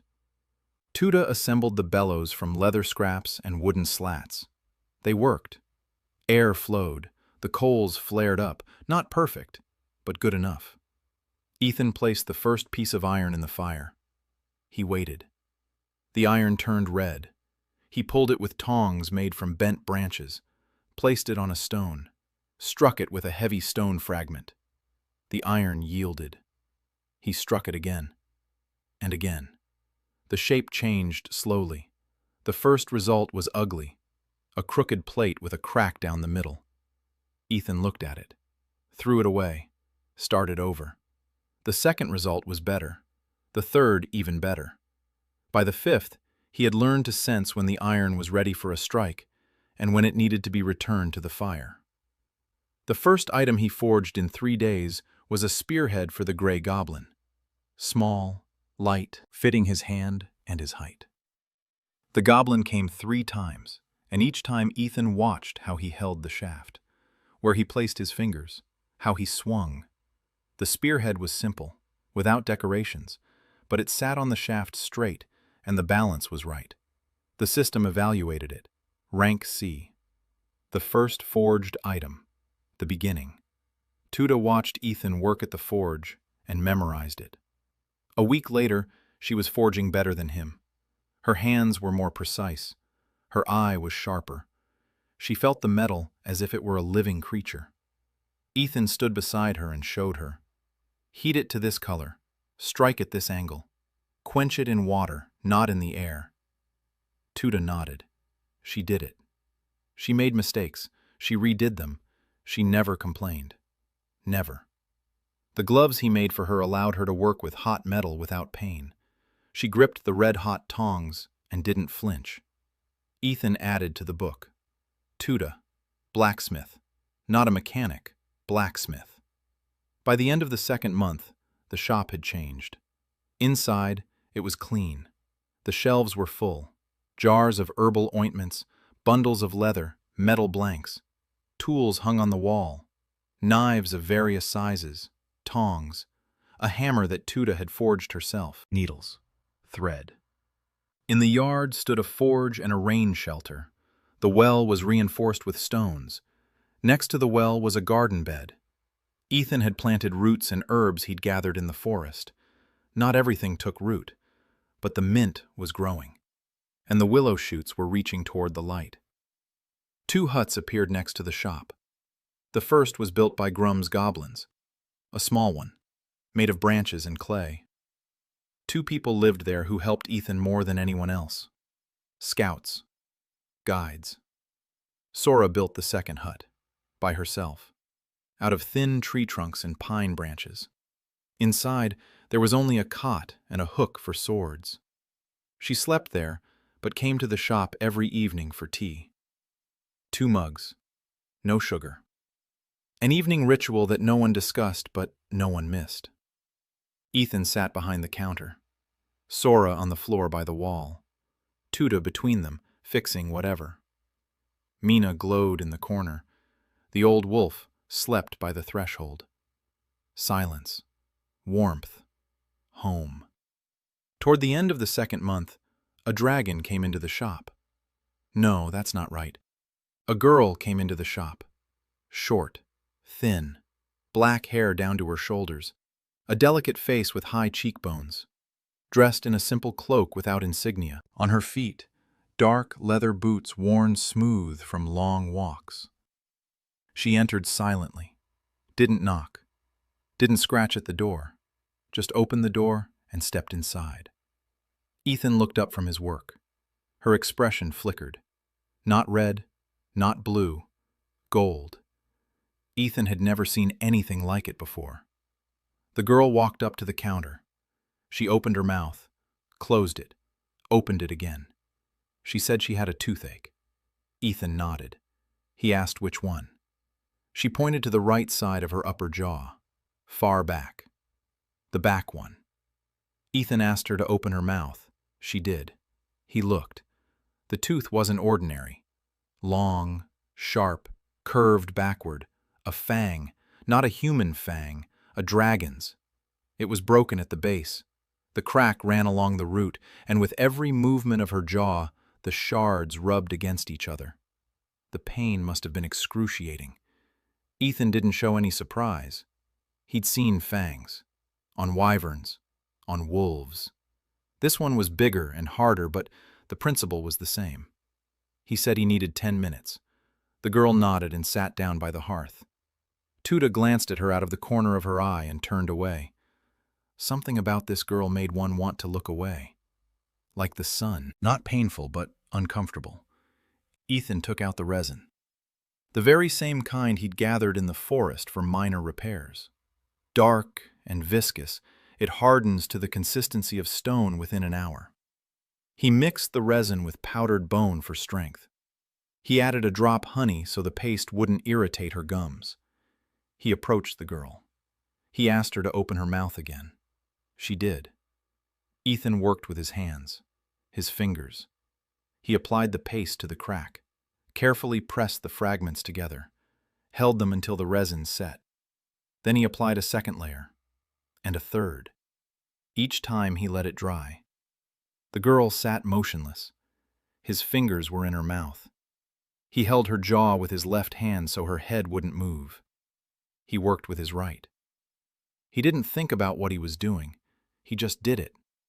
Like mending torn jackets, like sharpening knives, like sewing a wyvern's wing. Calmly, carefully, millimeter by millimeter. 20 minutes later, he removed his hands. He said it was done. Don't chew on that side for 2 days. Then you can. The resin will harden completely, and the fang will be as good as new. The girl closed her mouth. She moved her jaw. The pain was gone. She ran her tongue over the tooth. Smooth, even, no cracks. She looked at Ethan for a long time. He didn't understand what was in that look. Not gratitude, not surprise. Something deeper. As if she had seen something she hadn't seen in a very long time. She asked how much she owed him. Ethan said nothing. The first visit is free. She shook her head, said there's no such thing as free. Ethan shrugged, said then she should come back whenever she wanted, and tell him what it's like when a tooth doesn't hurt. That would be his payment. The girl stood up. She looked at Mina, who was glowing gold by the counter. She looked at Tutu, at Sora, who was standing by the door with her arms crossed, at the old wolf by the threshold. Then she turned and walked out. Ethan made a note in the book. Girl, name unknown, human form, upper right rear canine, dragon, broken, repaired with resin, follow up in a week, does not chew on the right side. He paused, reread it. A dragon canine on a girl in human form. A dragon. A dragon had come to his shop. In human form. Not a wyvern. Not a beastman. A dragon. A creature that stands above all others in the hierarchy of Velgard. Kings of the sky. And this dragon came to him with a toothache, like any ordinary customer. Ethan looked at Mina. He asked why she glowed gold. Mina whispered that the girl wasn't lying. Nothing. Not a single word. But she smelled of fire. Not a campfire. Fire that lives within. 5 days later, the girl returned. Ethan checked the tooth. The resin held. The crack was sealed. The fang was intact. He said everything was fine.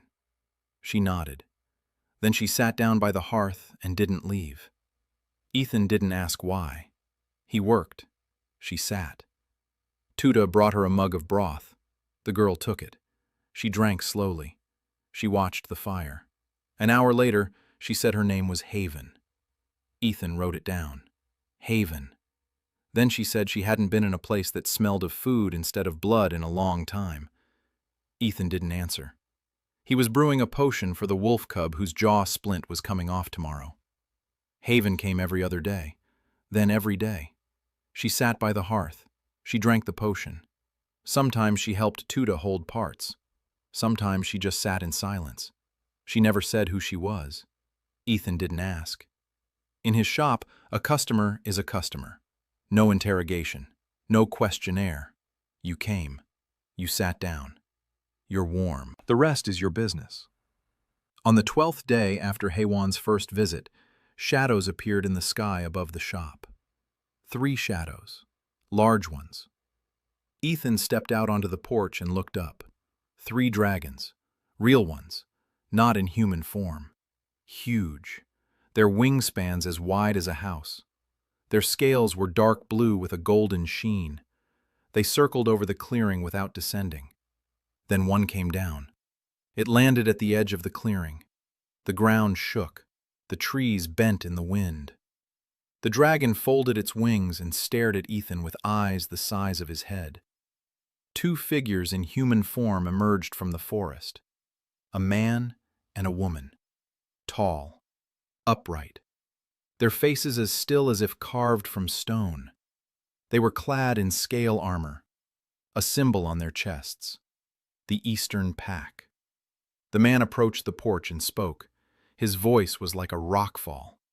He delivered a long speech about the eternal union of blood and flame, about the honor of the Eastern Pack, about the heiress whom a human had taken under his wing, and about the bond that now tied the 2 clans together. The speech lasted 3 minutes. Ethan stood and listened. Then he nodded and asked if they had any allergies. They could handle nuts. The man fell silent. The woman next to him blinked. Ethan repeated himself. He asked because if they stayed for tea, he wanted to know what not to put in the brew. The man turned to the woman. The woman turned to the man. Then the man looked at Ethan again and slowly said that the conversation had been about a ransom for the princess. Ethan looked at him. Then he looked at Haven, who was standing in the doorway behind him. A princess. Haven was the princess of the Eastern Pack. The heiress. Ethan turned to her. She was looking at him, and for the first time, there was something resembling fear on her face. Not the fear of battle, the fear that he would change, that he would start bowing, backing down, speaking differently. Ethan looked at her for 3 seconds. Then he turned to the ambassador and said, "I'm sorry, but she's my client. She's not for sale." The ambassador opened his mouth, closed it. Haven, behind Ethan, let out a sound, short, quiet, like an exhalation she'd been holding for a very long time. Ethan invited the ambassadors in for tea. They came in, sat by the hearth. Ethan set out 3 mugs. The ambassadors drank in silence and looked at the shop, at the shelves with ointments, at the tools, at Mina, who was glowing in the corner, at Sora, who stood by the door and didn't move, at Tutu, who in another corner was quietly tapping a workpiece with a hammer. The male ambassador finished his tea. He set down his mug. He looked at Ethan and said that the princess would stay here as long as she wanted. The Eastern Pack was no enemy to the workshop, but no ally either, for now. Then they stood up and left. 3 dragons in the sky turned and flew east. Haven stood on the porch and watched them go. Ethan stood beside her. She said that her whole life she had been treated like a princess. From a distance, with fear, with bows. No one had ever touched her snout with their hands. She said snout, not face, snout. Because in her true form, she has a snout. And no one had ever touched her without gloves and formalities. But he stuck his fingers in her mouth and fixed her tooth the way he sharpened goblin knives. And he didn't care who she was. Ethan said he did care. It mattered to him that her tooth hurt. The rest was none of his business. Haven was silent. Then she quietly said she would stay, if she could. Ethan said she could, but there'd be a fine for the broken mug. He only had 6 of them. Haven smiled for the first time. The system flashed. Fang's repair for Haven Che. Confirmed. Rank SS. Ethan looked at the rank and blinked. SS. For the resin and bone powder. Because he fixed the tooth of the princess of the Eastern Pack without knowing who she was. And it was the most precise hit on a client the system had ever seen. He did exactly what she needed. No bow, no ceremony, hands in her mouth and a calm voice. Don't chew for 2 days. Winter came to Eldraine overnight. Ethan fell asleep to the sound of the wind and woke up to silence. The kind of silence that only comes when the world is buried in snow. He opened the door. White. Everything. The clearing, the trees, the hut's roof, the horn. Everything was under the snow. The air stood still and bit at his cheeks.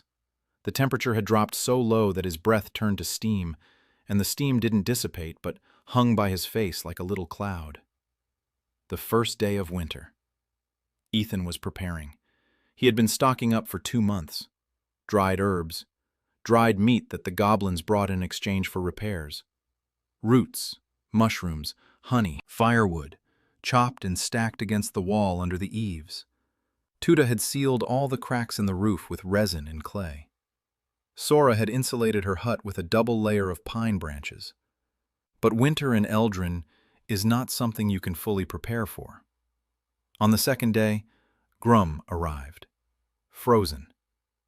The cloak Ethan had sewn for him was covered in frost. Grum sat by the hearth and was silent for a long time. Then he said it was cold in the caves. The cloaks help, but the walls are freezing through. 2 children have fallen ill. The half-blind old man won't get up. Ethan packed a bag. Ointments, decoctions, warm bandages, splints. He told Grum to lead the way. Grum shook his head. 2 hours through the snow, through the forest. Ethan is E rank.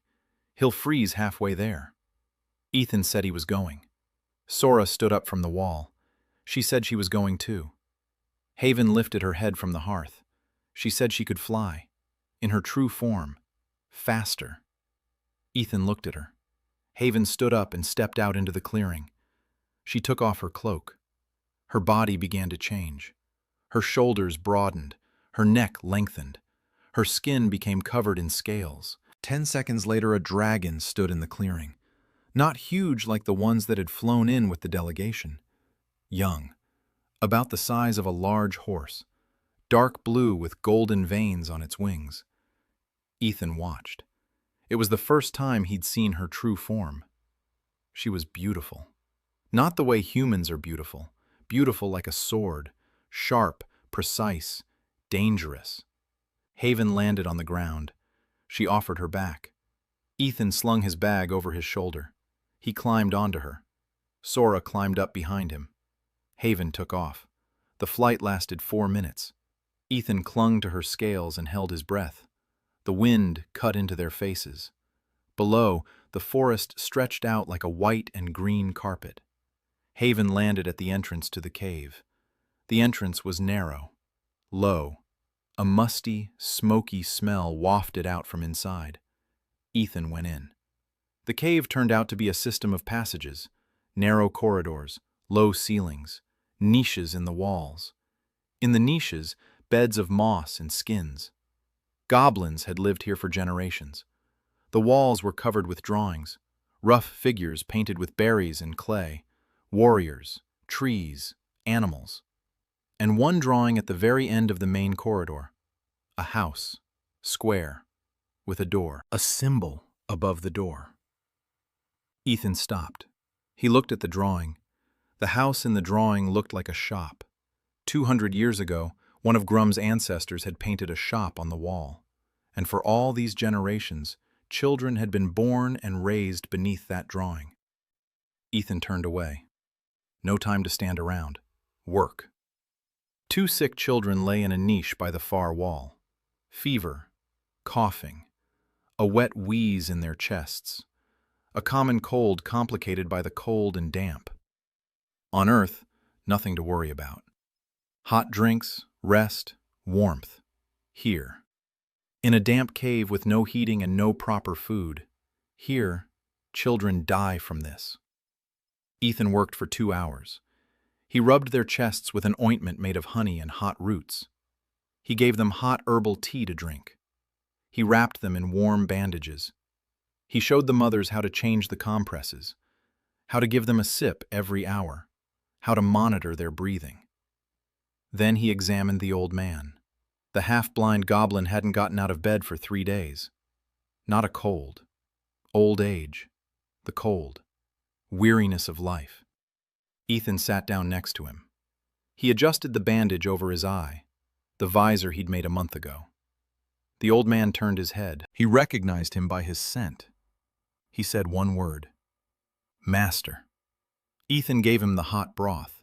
He wrapped his legs in a warm bandage. There was nothing else he could do. Some things can't be fixed. He isn't a god. He is a craftsman. He stood in the center of the cave and looked at 43 goblins, small, green, with yellow eyes that glowed in the dark. The children huddled close to their mothers. The old people coughed by the walls. The warriors sat hunched by the dim fire. The cloaks he had sewn for them were their only warm clothing. The knives he had repaired were their only decent weapons. The ointment he had brought was their only medicine. 43 lives, and all of them hanging by a thread that he weaves every day. Ethan turned to Grum. He said that in the spring they would move. Grum looked at him. Ethan said, not into the shop, next to the shop.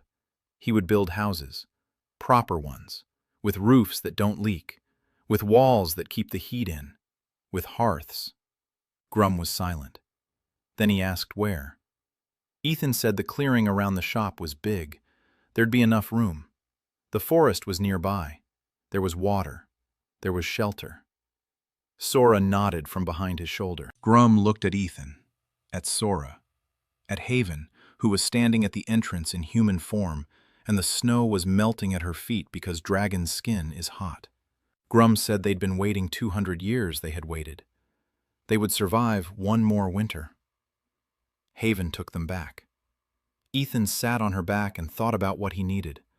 Wood, stone, tools, hands. He has Tuda and the goblins.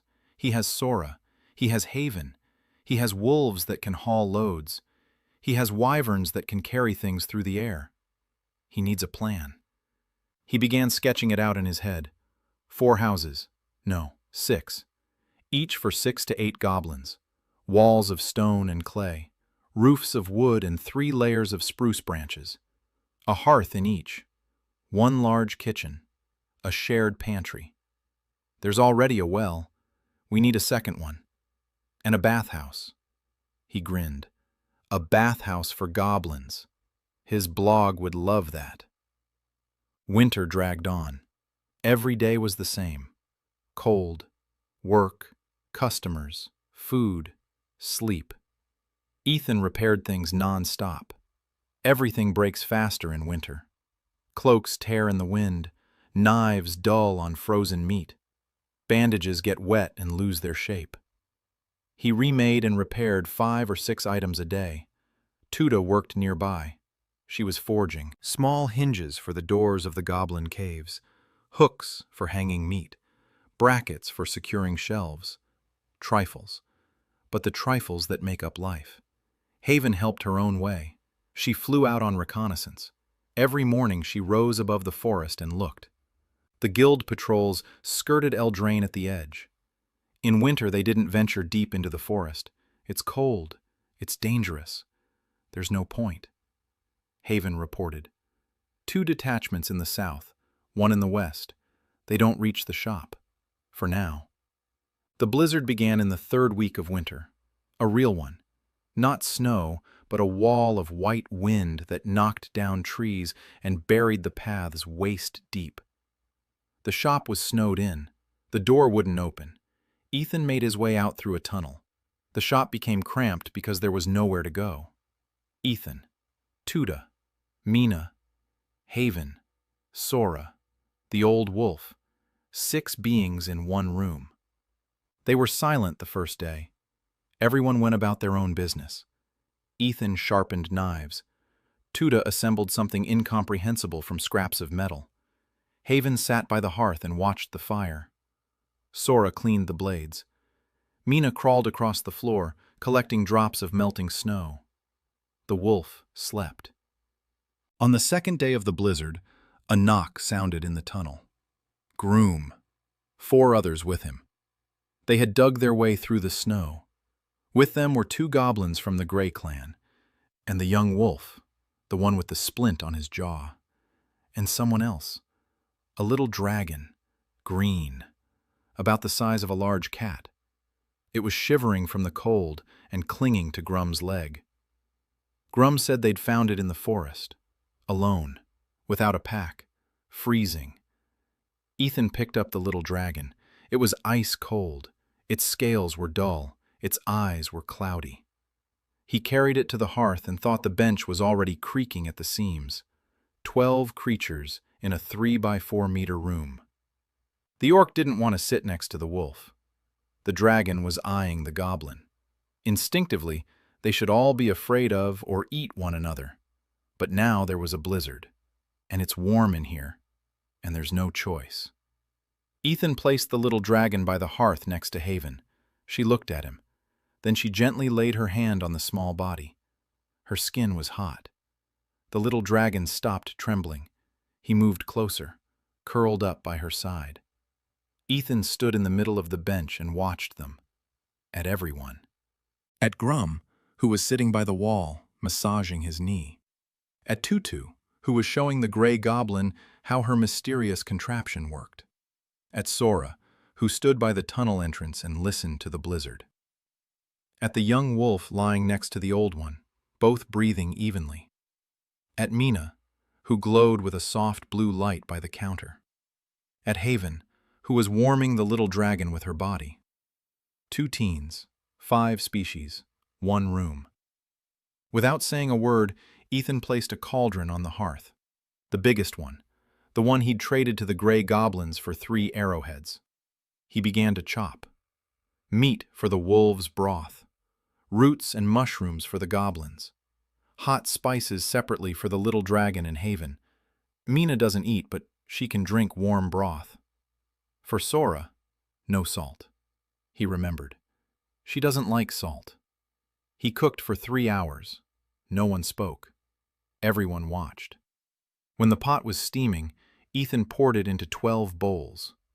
No, he didn't have 12 bowls. He had 6 mugs and 1 bowl. He poured out what he had and said they'd take turns. The children first. Tuta and the little dragon. Then the oldest, Wolf, Grum. Then the rest. Tuta took a mug. She looked at Ethan. Then at Grum. Grum nodded. She drank. The little dragon lapped from the bowl Haven held in front of him. Then Grum. Then the old wolf. One by one. In silence.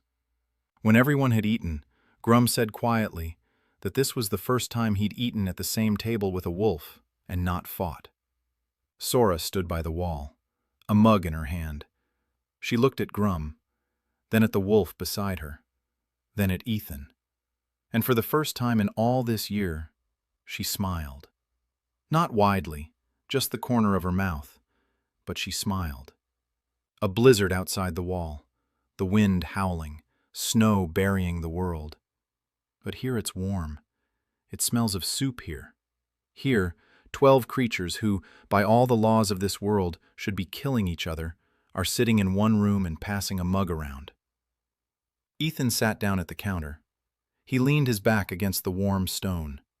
He closed his eyes. Mina swam over and pressed herself against his leg. Warm, soft, glowing. He thought, this is it.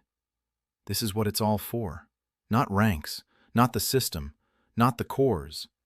This very moment, when everyone is full and no one is afraid.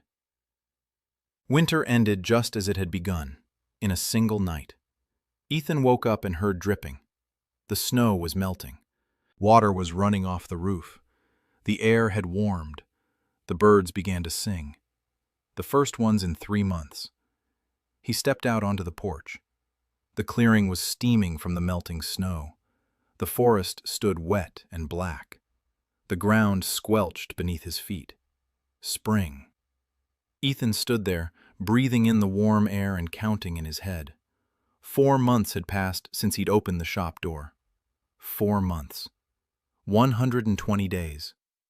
In that time, he'd healed more creatures than his entire former group had killed in a year. He didn't think about it with pride. With surprise. Then he stopped thinking and went to work. Construction began on the third day after the thaw. Grum brought 20 goblins, all of them with tools. Axes, knives, ropes.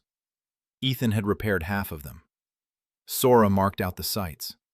6 houses around the shop in a semicircle. Passages between them. In the center, the shop and a courtyard with a mountain. Behind the shop, a vegetable garden. Further on, a storeroom. Even further, a second well. Ethan drew the plan on birch bark. Each house 3 by 4 paces, stone walls up to waist height, then wood and clay. A 3-layer roof, spruce branches, straw, and clay. A hearth by the far wall. A door with hinges, 1 window, small, simple, not pretty, but sturdy and warm. He sketched and thought back to his blog. One post was titled, "How to Build a Shelf from Nothing." It got 200,000 views. People wrote that it was the best tutorial on the internet. Now he was building a house from nothing. 0 views. But he had an audience of 30 green creatures with yellow eyes who would live in this house.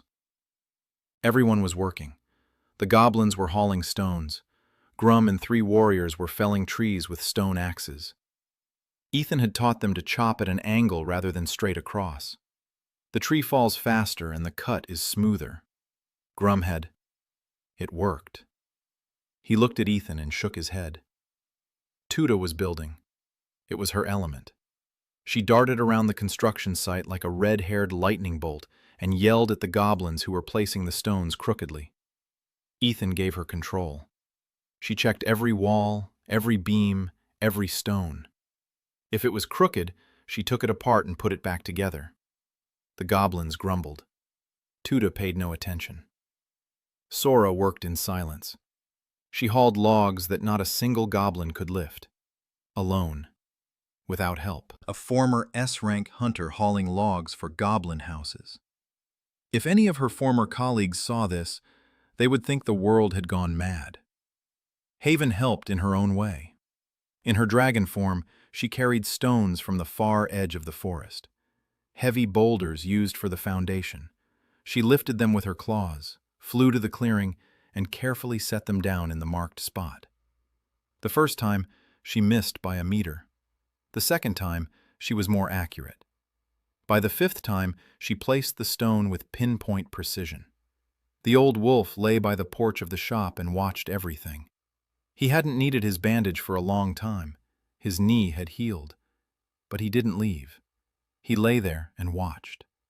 And every time one of the young wolves passed by the construction site and stopped, he would growl briefly, and the wolf would move on. He didn't touch the goblins. He didn't touch the construction site. The old wolf kept order in his own way. The first house went up in a week. Crooked. The walls weren't quite straight. The roof was slightly askew, but it stood. The hearth worked. The door closed. Ethan went inside and lit a fire in the hearth. Warmth spread through the walls. It smelled of smoke and fresh clay. Grum followed him in. He stood there. He looked at the walls, at the ceiling, at the fire. Then he went out and brought his family in. 6 goblins entered the house. The children ran across the floor. Tuda stood in the doorway and looked at the walls she had checked 10 times over. Groom's wife, a small, quiet goblin woman whom Ethan was seeing for the first time, placed her hand on the wall. It was warm. She turned and looked at Ethan. He was standing outside the door and didn't come in. It wasn't his house. It was their house. He had simply helped build it. The second house was completed on the 10th day, the third on the 14th. By the end of the first month of spring, 4 of the 6 houses were standing. 28 goblins had moved out of the caves. The children had stopped coughing. The half-blind old man sat by the hearth in his house on his bench, and his face was one Ethan had never seen on a goblin before. Peaceful. Ethan was building and working at the same time. Clients weren't waiting. Viverna, his first client, flew in once a week. The stitch on her wing had healed completely. The fold worked just as he'd calculated. The wing unfolded completely. She didn't come for treatment. She came just because. She would land on the shop's roof and sit there. An hour. 2. Then she'd fly away. Ethan got used to it. The fourth large wyvern flew in once. She landed in the clearing. She looked at the construction site, at the houses, at the goblins hauling stones, at the dragon carrying boulders, at the she-wolf carrying a log. She watched for a long time. Then she flew away. She said nothing. She left nothing behind. She just watched. Ethan wrote it down in his book. Wyvern number 4, the observer, possibly the leader of the pack. Second visit, no contact. Interest is growing. Between construction and repairs, Ethan went down to the basement every evening. A charred book lay on the shelf he had cobbled together. He flipped through the pages. Most were unreadable, but sometimes lines would appear. Day 89. Today an orc brought me a stone. Beautiful. Green. He said it was a gift. I don't know what to do with gifts. I don't have a shelf for gifts. I'll build one. Day 134. A crowd in the shop for the 4th day in a row. If you can call it a crowd. 7 creatures. To me, that's a crowd. I need helpers. Day 201. The guild sent a scout. He came back empty-handed. The shelves are empty. A familiar trick. But they'll come back. They always come back. Ethan read and learned his story, step by step. The one who was here before him walked the same path, found the shop, took on customers, built something, and then they killed him. The system gave him an SSS rank, but the system didn't give him an army, didn't give him walls, didn't give him invulnerability, gave him a counter and told him to work. And when those who decided this was heresy arrived, the counter didn't save him. Day 378. They'll be here soon. I know. Everyone knows. The orc is sharpening his axe. The wolf doesn't sleep at night. The wyvern circles above the shop. They're preparing to defend. I don't want them to die for me, but they don't ask for my opinion. Ethan closed the book, put it on the shelf, went upstairs. Sora was sitting on the porch, tea in her hand, no sugar. Ethan sat down next to her. He was silent. Then he asked how many heroes the guild could send if it decided the shop was a threat. Sora thought for a moment. She said it depended on the threat level. For a lone renegade, 5 to 10 C-rank fighters. For an organized heresy, up to 30, including B-rank. If the Tower's Inquisition gets involved, 50 or more, with an A-rank inquisitor at the helm. Ethan nodded. He asked how many they had. Sora counted. She was the only S-rank, but wounded and without backup. Haven was a dragon, but young and not combat-ready. Grum and 20 goblin warriors, D-rank at most. Wolves, 10. C-rank for the senior one, the rest lower. 4 wyverns. B-rank for the large one, the rest lower. All in all, on paper, they were weaker than any serious guild squad. Ethan listened. Then he said he wasn't going to fight. Sora looked at him. He said that war was what people expected of him. A renegade arming monsters and building an army. That's how it looked from the outside. If he starts fighting, he'll confirm every one of their fears. Sora asked, what then? Ethan said he'd do what he does. Fix things, heal, build, sew, cook soup. If they come, he'll step out onto the porch and offer them coffee. Sora was silent for a long time. Then she said he was an idiot. Ethan agreed. Then she said she would stay by this idiot's side, because someone has to stand between the porch and the swords. They drank tea. Mina glowed in the doorway. Tuda was hammering in the yard. Haven slept by the hearth, curled up in human form, but she radiated heat like a stove. The old wolf lay by the threshold, his breathing even. The snow had melted. Spring was warm. The 5th house was almost ready. The 6th was under construction. Life went on. Ethan finished his tea. He stood up. He went to work. Tomorrow, the wolf cub's cast would come off. The day after tomorrow, the goblins from the Grey clan would bring a new shipment of ore. In 3 days, Tuda would finish forging the hinges for the last doors. In a week, the settlement would be ready. In a month, summer. In 6 months, the guild would send not a patrol, but an army. Ethan knew this. Sora knew.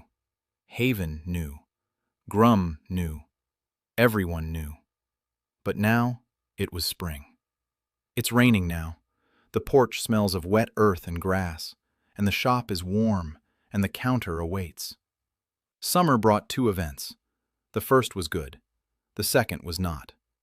The good one happened on the 3rd day after the solstice. Ethan stood by the forge and watched as Tuda forged the bolt for the last, 6th house.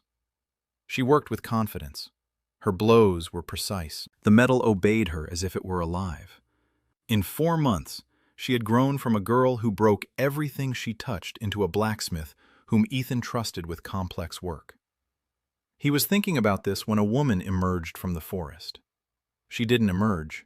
She appeared. Quietly. Like a shadow. Ethan only noticed her when Mina flickered pink. Not red. Not gold. Pink. A new color. The woman stood at the edge of the clearing, a hooded cloak, light hair under the hood, a bag on her shoulder, an ordinary travel bag, worn. She took a step toward the bench, then another, then she stopped. Sora came out of the hut, hand on her blade. The woman raised her hands, empty, unarmed. She pulled back her hood, a young face, tired. Dark circles under her eyes from lack of sleep, chapped lips. She looked at the bench, at the houses around her, at the horn, at the goblins who had frozen and were staring at her, at the wyvern on the roof, at everything. Then she looked at Ethan, and he recognized her. Evelyn Hartwell, the healer from Marcus's group, the only one who voted against leaving him in the rift, the only one who searched for him afterward, for 3 weeks. She didn't find him. Ethan stood by the horn and looked at her. Something tightened inside him. Not anger, not joy, something in between, something for which there is no word. Evelyn took another step. Then she stopped. She looked at the shop door. She looked at her feet. She knew. She couldn't go in. She was human. The shop wasn't for her. She stood 10 paces from the door and didn't move. Ethan saw her clench her fists, saw her shoulders tense, saw her take a breath to speak and not be able to. He set down his tool, wiped his hands, stepped out from behind the horn, walked past Sora, who stood motionless, walked past Mina, who glowed pink. He approached Evelyn. He stopped in front of her. She was shorter than him. She looked up at him. Her eyes were wet. She said she'd been looking for him, all this time, a 1.5 years. She left Marcus's group a month after the bone well. She left the guild 3 months later. She searched all over Eldrin, through rumors, through fragments. Someone had seen a man in the forest. Someone had heard about the shop. She walked, and now she was here. Ethan listened. He didn't interrupt. Evelyn spoke, and her voice broke. She said it was her fault. She was a healer. She should have gone down after him, should have refused to leave, should have stood between him and the rift. But she didn't. She listened to Marcus, who said he'd come back, and they left. And she lives with that every day. Ethan was silent. Then he said it wasn't her fault. Marcus is the commander. He made the decision. She obeyed. It's not her fault. It's the chain of command. Evelyn shook her head. She said that the chain of command is an excuse for those who are afraid to think for themselves. Ethan looked at her and thought she had changed. A 1.5 years ago, she was a quiet girl who healed in silence and obeyed in silence. Now standing before him was a person who had left the guild and had walked through the forest for a 1.5 years to say he was guilty. He told her to sit down. She sat on the porch. He brought water. She drank. Her hands were shaking. Then she looked at the shop door. She asked if she could go in. Ethan shook his head. He explained. A restriction. The shop doesn't operate in the presence of people. If she goes inside, everything inside will cease to exist. She nodded. She wasn't surprised, as if she'd been expecting it. As if the whole world had been telling her, one thing after another, that she wasn't where she was supposed to be. Ethan sat down next to her. He said the shop was closed to her, but the porch wasn't. Evelyn looked at him, then at the porch where she was sitting. Wooden planks. Worn, warm from the sun. She said she would stay here, on the porch, if she could. Ethan nodded. So Evelyn stayed, on the porch, literally. She pitched her tent 3 steps from the door. She slept there. She ate outside. She didn't go into the shop. She helped with the building. She hauled stones. She chopped branches. She treated the goblins' cuts and scrapes. She was a healer, a good one, better than Ethan at it. He could stitch and apply ointments and brew potions. She could heal with magic. Not powerful magic, B rank, but real healing magic that closed wounds in minutes, not days. The goblins accepted her with caution. A human by the stall, not inside, by the stall. Strange. But Grum looked at Ethan. Ethan nodded. Grum nodded. And the goblins slowly stopped giving her dirty looks. Sora gave her a cold reception. She looked at her as a potential threat.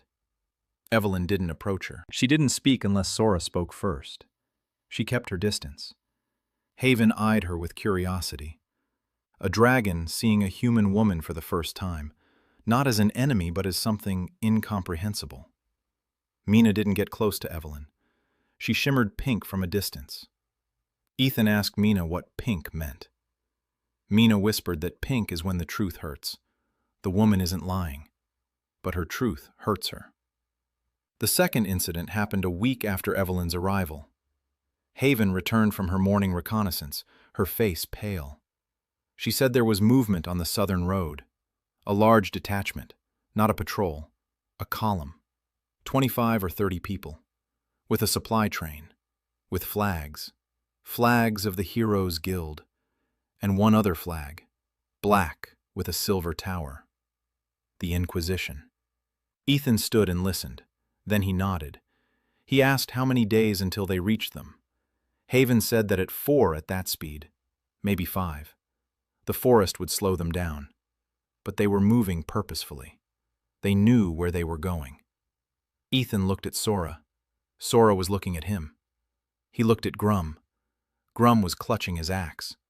He looked at Evelyn, who was standing by her tent and had heard everything. Her face turned gray. She said it was Marcus. She recognized his squad's banner in Haven's description, the personal pennant of A-rank hero Marcus Wright. He's leading them.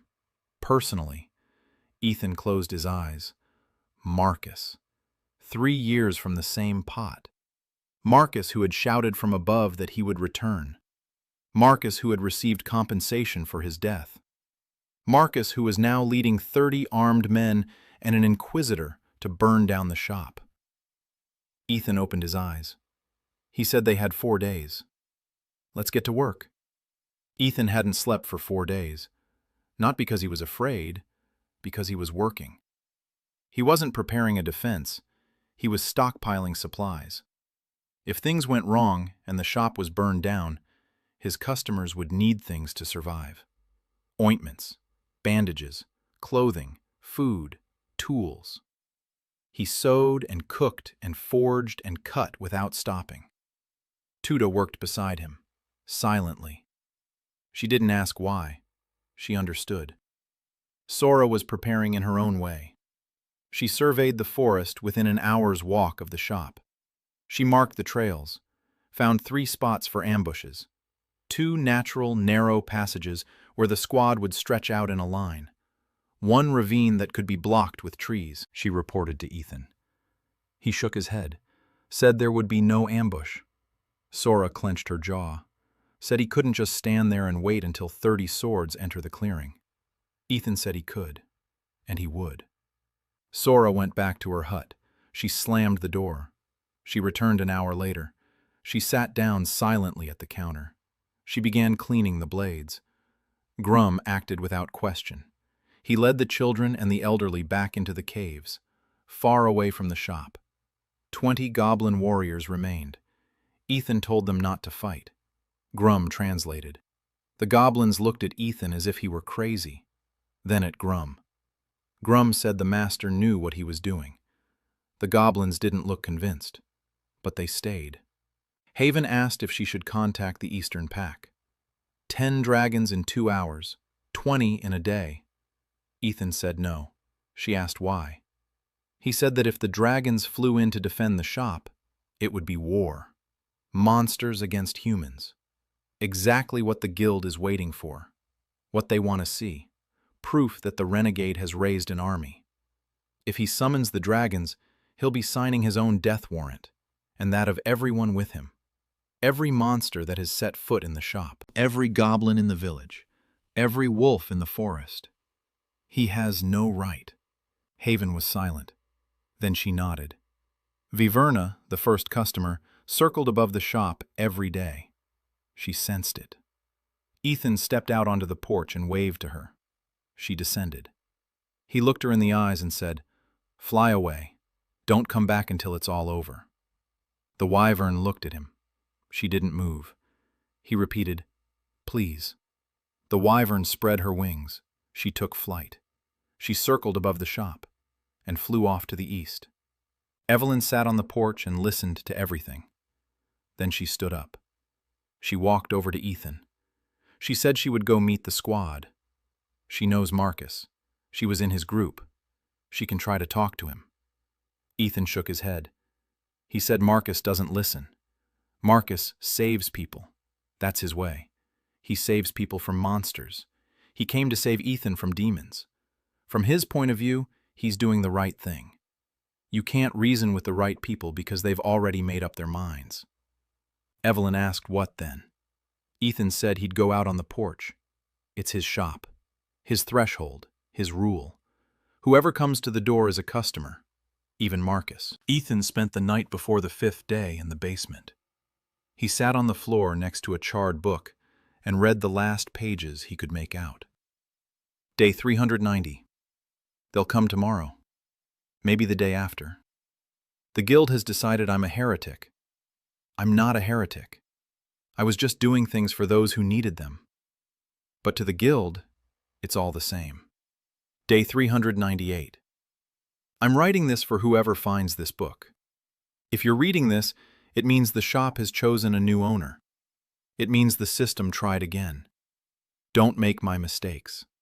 I waited too long. I thought that if I just did my job, the world would change on its own. The world doesn't change on its own. It needs to be shown. The last entry. Almost illegible. Charred edges. 3 words. Show them. Who? Ethan reread it. Show them who? Don't show them who you are. The phrase was cut off. Burned away. He closed the book. Went upstairs. Morning. The 5th day. Ethan swept the floor. Wiped down the counter. Arranged the jars neatly. Checked the tools. Placed the birch bark book on the shelf. Carefully. Neatly. Lit the hearth. Put water on to boil. Not for a decoction. For coffee. Real coffee. He'd been saving the beans, the handful he'd carried in his pocket from Earth. A laughable 3 of finely ground beans in a rag. He hadn't touched them for a year and a half. He'd been waiting. He didn't know for what. Now he knew. He poured the beans into a mug, poured boiling water over them. The scent wafted across the bench. Bitter, warm, earthy. Mina drifted closer. She glowed quietly. Tuda sat against the wall, clutching a hammer. Haven stood by the window, looking south. Sora was on the porch, blades at her belt, gloves on her hands, those very ones, black, fitting her palm. Grum and 20 goblins stood in the courtyard, axes at their feet. Not raised, at their feet. The old wolf lay by the threshold. He didn't get up. He was too old for battle. But he was here. 10 wolves stood at the edge of the woods, silent. Ethan stepped out onto the bench, a mug of coffee in his hand, an apron on his shoulders, a towel slung over his shoulder. He stood and waited. They emerged from the forest at noon. 32 men, armor, swords, spears, 3 crossbows, shields bearing the guild's crest, and 2 in front. The first was tall and broad-shouldered, clad in gleaming A-rank armor with a sword at his belt and a hero's cloak draped over his shoulders. Marcus Wright. The second was a tall, thin man in a black robe with a silver tower on his chest. His hood was thrown back. His face was pale and narrow, with thin lips. The Inquisitor. They stopped at the edge of the clearing. Marcus looked at the bench, at the houses around them, at the horn, at the goblins in the courtyard, at the wolves at edge of the clearing, at the wyvern. No, the wyvern wasn't there. Ethan had sent it away. Marcus looked at the porch, at Ethan. Their eyes met, 30 paces apart. Marcus took a step forward, then another. His face was complex. Not angry, not joyful, complex. He stopped 15 paces away. He said a name, Ethan. Ethan was standing on the porch, a mug in his hand, steam rising from the coffee. He said the name in reply, Marcus. Silence. 32 people were watching. 20 were watching. 10 wolves were watching. Everyone was watching. Marcus said that Ethan was alive, that he was glad, that he thought so, that they all thought so.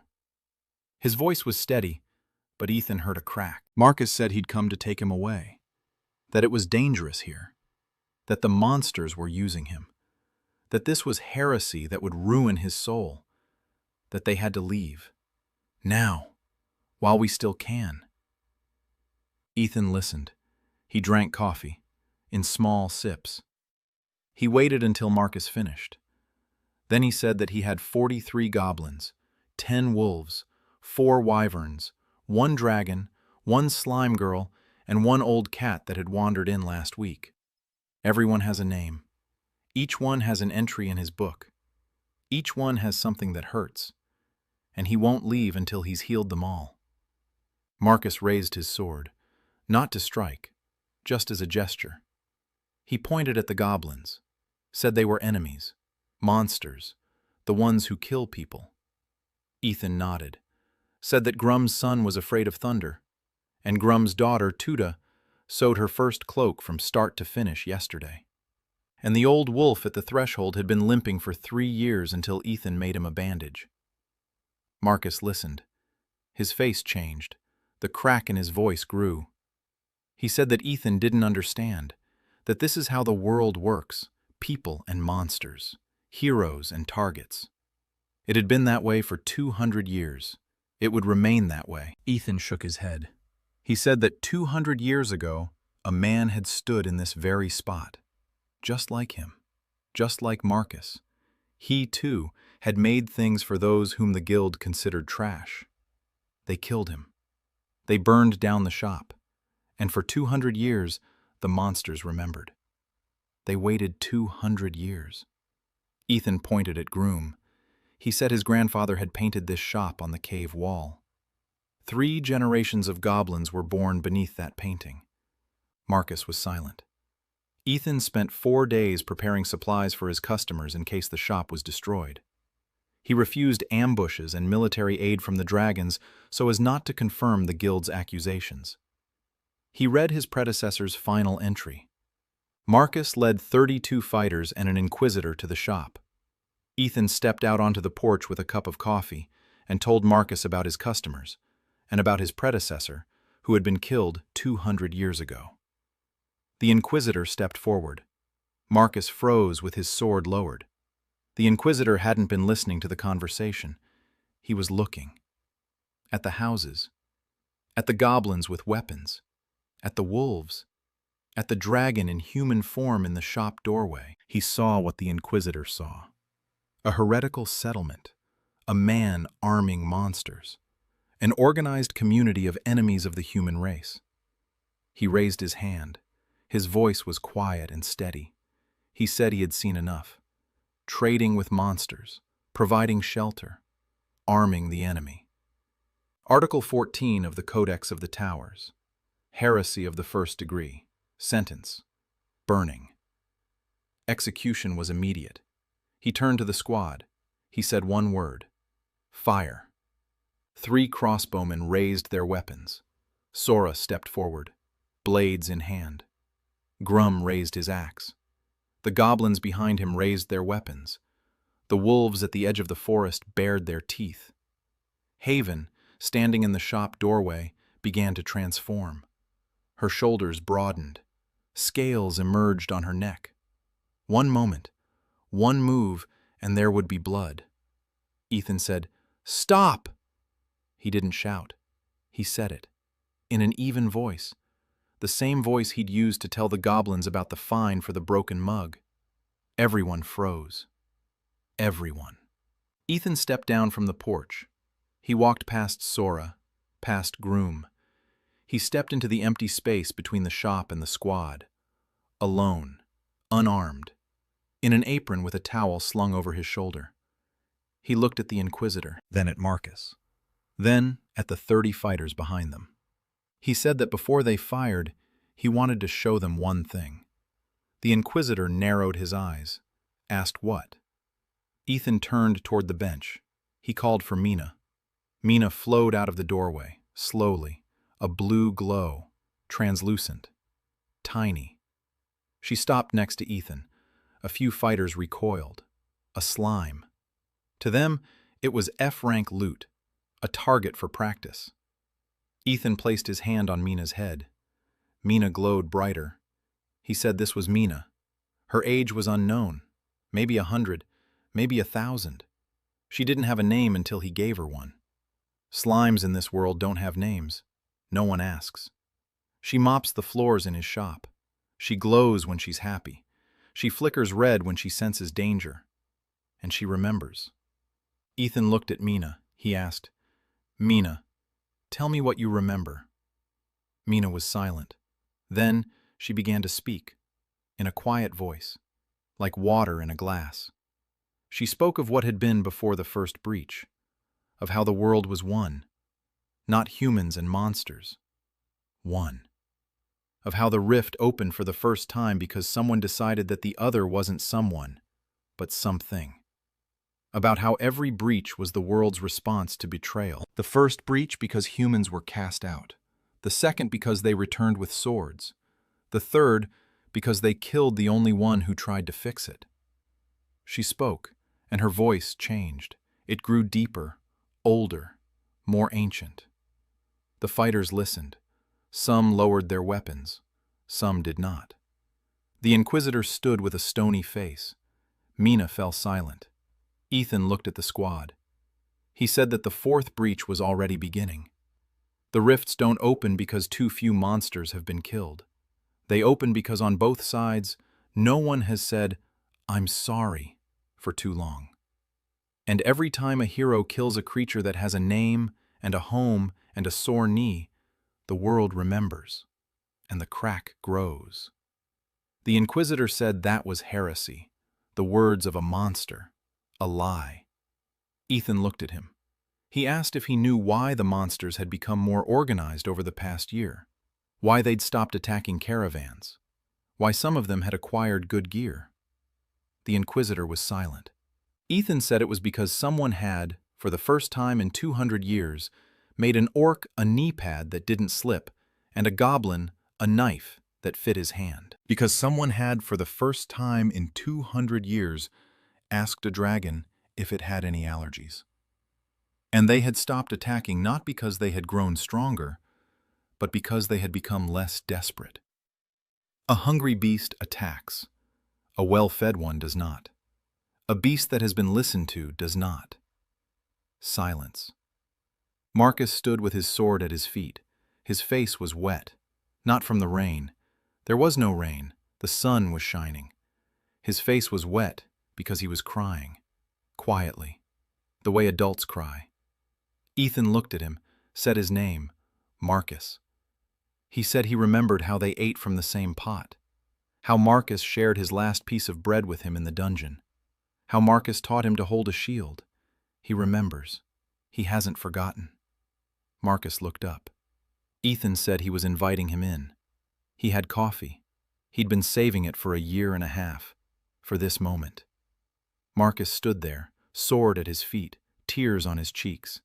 30 fighters behind him, the Inquisitor beside him, Ethan in the clearing, in an apron, with an outstretched hand.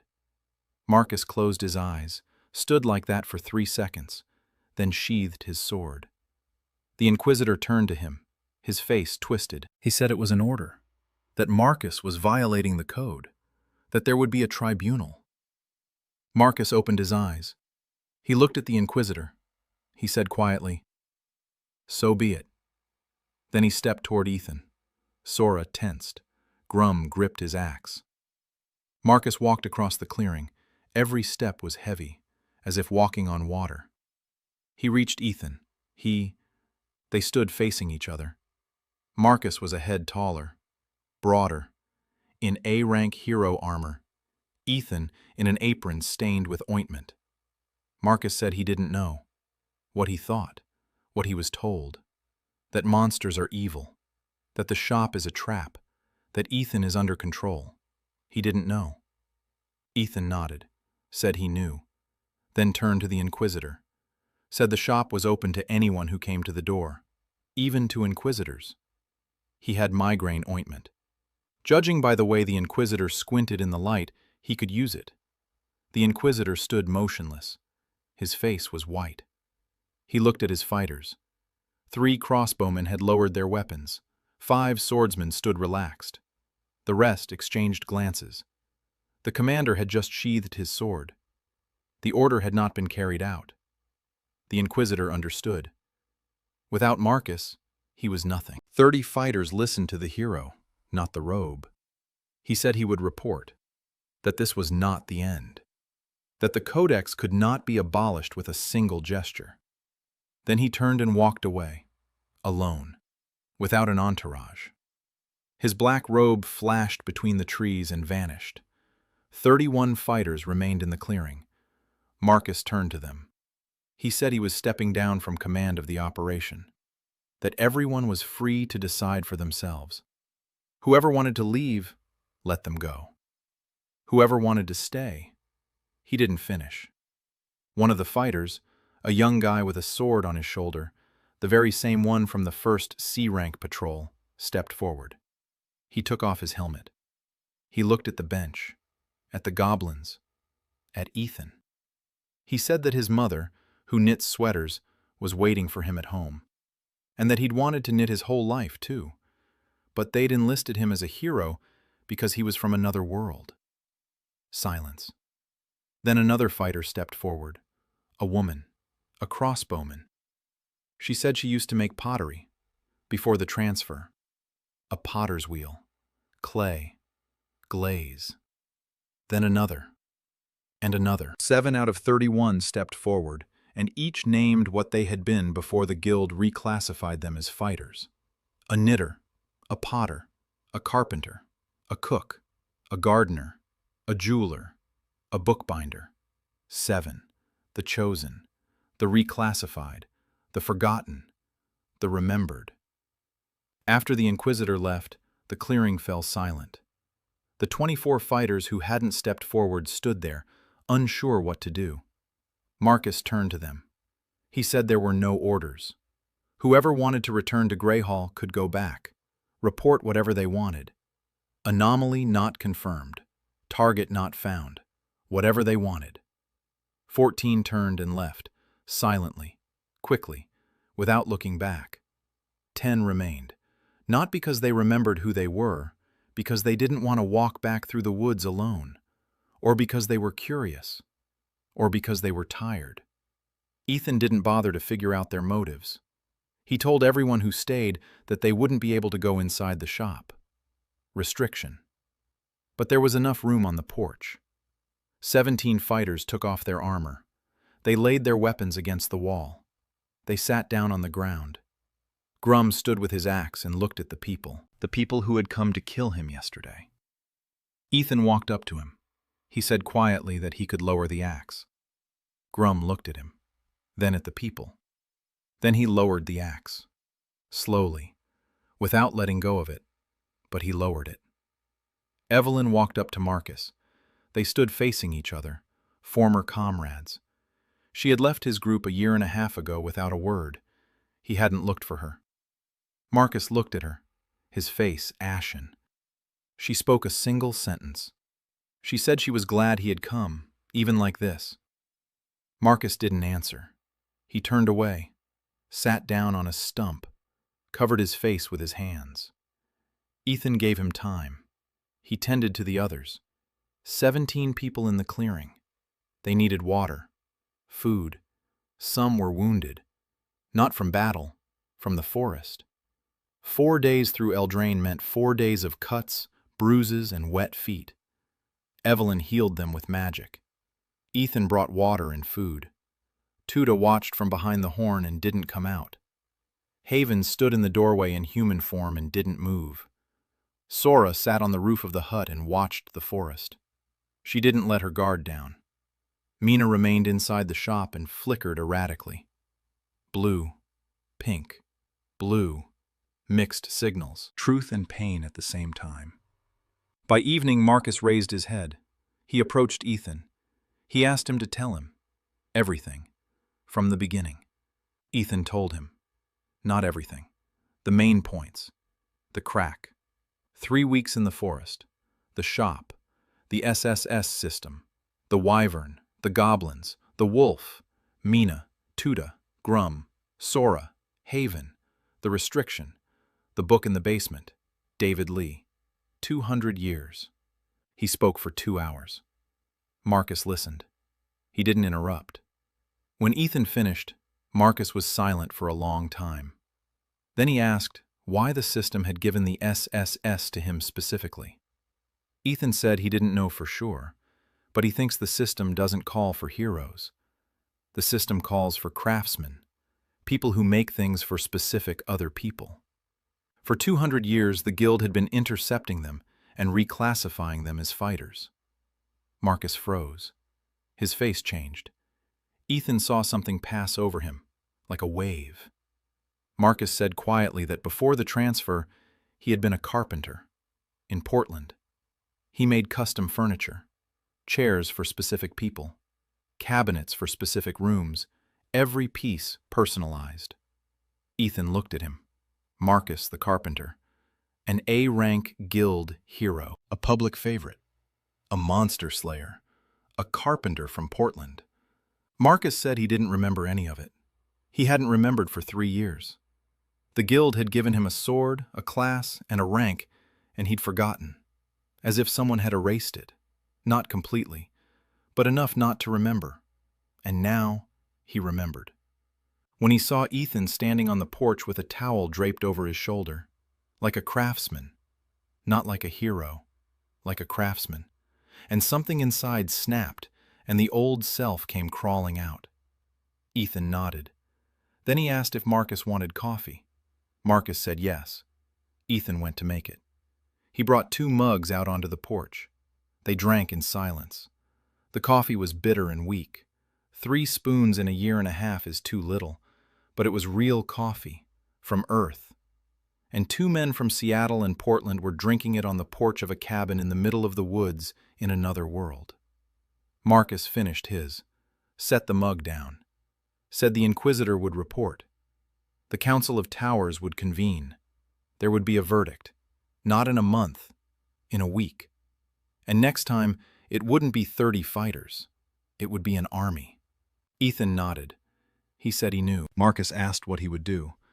Ethan said he would go to them, to the capital, alone, not to fight, to talk. Marcus looked at him. He said they'd kill him on the way there. Ethan said maybe. But he wouldn't go alone. He'd go with clients, not with the army, with his clients. An orc with a sore knee. a goblin whose daughter repairs mills, a wolf that sleeps at the doorstep, a dragon that had a tooth fixed, a slime that has a name. He'll go with them and show the Council of Towers who they've been targeting for 200 years. Marcus was silent. Then he said he'd go with him. Ethan looked at him. Marcus said he was an A-rank hero. Everyone in the capital knew his name. If he walked into the council chamber alongside the orc and said that this orc was not an enemy, they would listen to him. Maybe. Ethan nodded. Sora came down from the roof. She said she would go too. A former S-rank hunter of the guild. Her name carried some weight too. Haven stepped out onto the porch. She said the Eastern Pack would support the delegation, not with an army, with their presence. A dragon heiress in the council chamber was an argument hard to refute. Evelyn said she would go. A healer, a human. She would be proof that not all humans are on the same side. Groom raised his axe. Ethan shook his head. He said, "No weapons." Groom looked at him for a long time. Then he put the axe on the ground. Tuda approached. She said she was coming too. Ethan said no. She was needed here. The shop couldn't be left empty. Someone had to serve customers. Someone had to forge and sew and cook. Tuda opened her mouth, then closed it. Her eyes were shining. She nodded. Ethan knelt down in front of her. He put his hands on her shoulders. He said she was the best blacksmith he knew, and that he would return. Tuda clenched her fists in the gloves he had made for her. She nodded again. She didn't cry. She clenched her teeth and didn't cry. Mina swam up to Ethan. She glowed softly. He leaned toward her. He asked if she would go. Mina whispered that she would go. Her memory is the key. She remembers what happened before the first breakthrough. She can tell the council what no one alive knows. Ethan nodded. The delegation. He counted. Ethan, Marcus, Sora, Haven, Evelyn, Grum, Mina. 4 species, 7 beings, and a counter. Ethan looked at Tuda. He asked if she could make a cart. Tuda looked up. What kind of cart? Ethan said he needed a counter on wheels, a portable one he could roll with him to the capital. Because he wasn't going as a supplicant, not as a defendant. He was going as a merchant. And his merchandise was proof that it was possible to live differently. Tuda blinked. Then she smiled. For the first time that day, she said she would make it. 17 fighters remained in the clearing after the Inquisitor left. Marcus remembered that before the transfer, he had been a carpenter from Portland.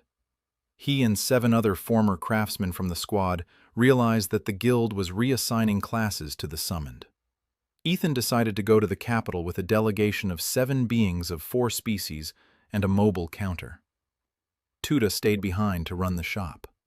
Marcus, Sora, Haven, Evelyn, Grum, and Mina are going with him.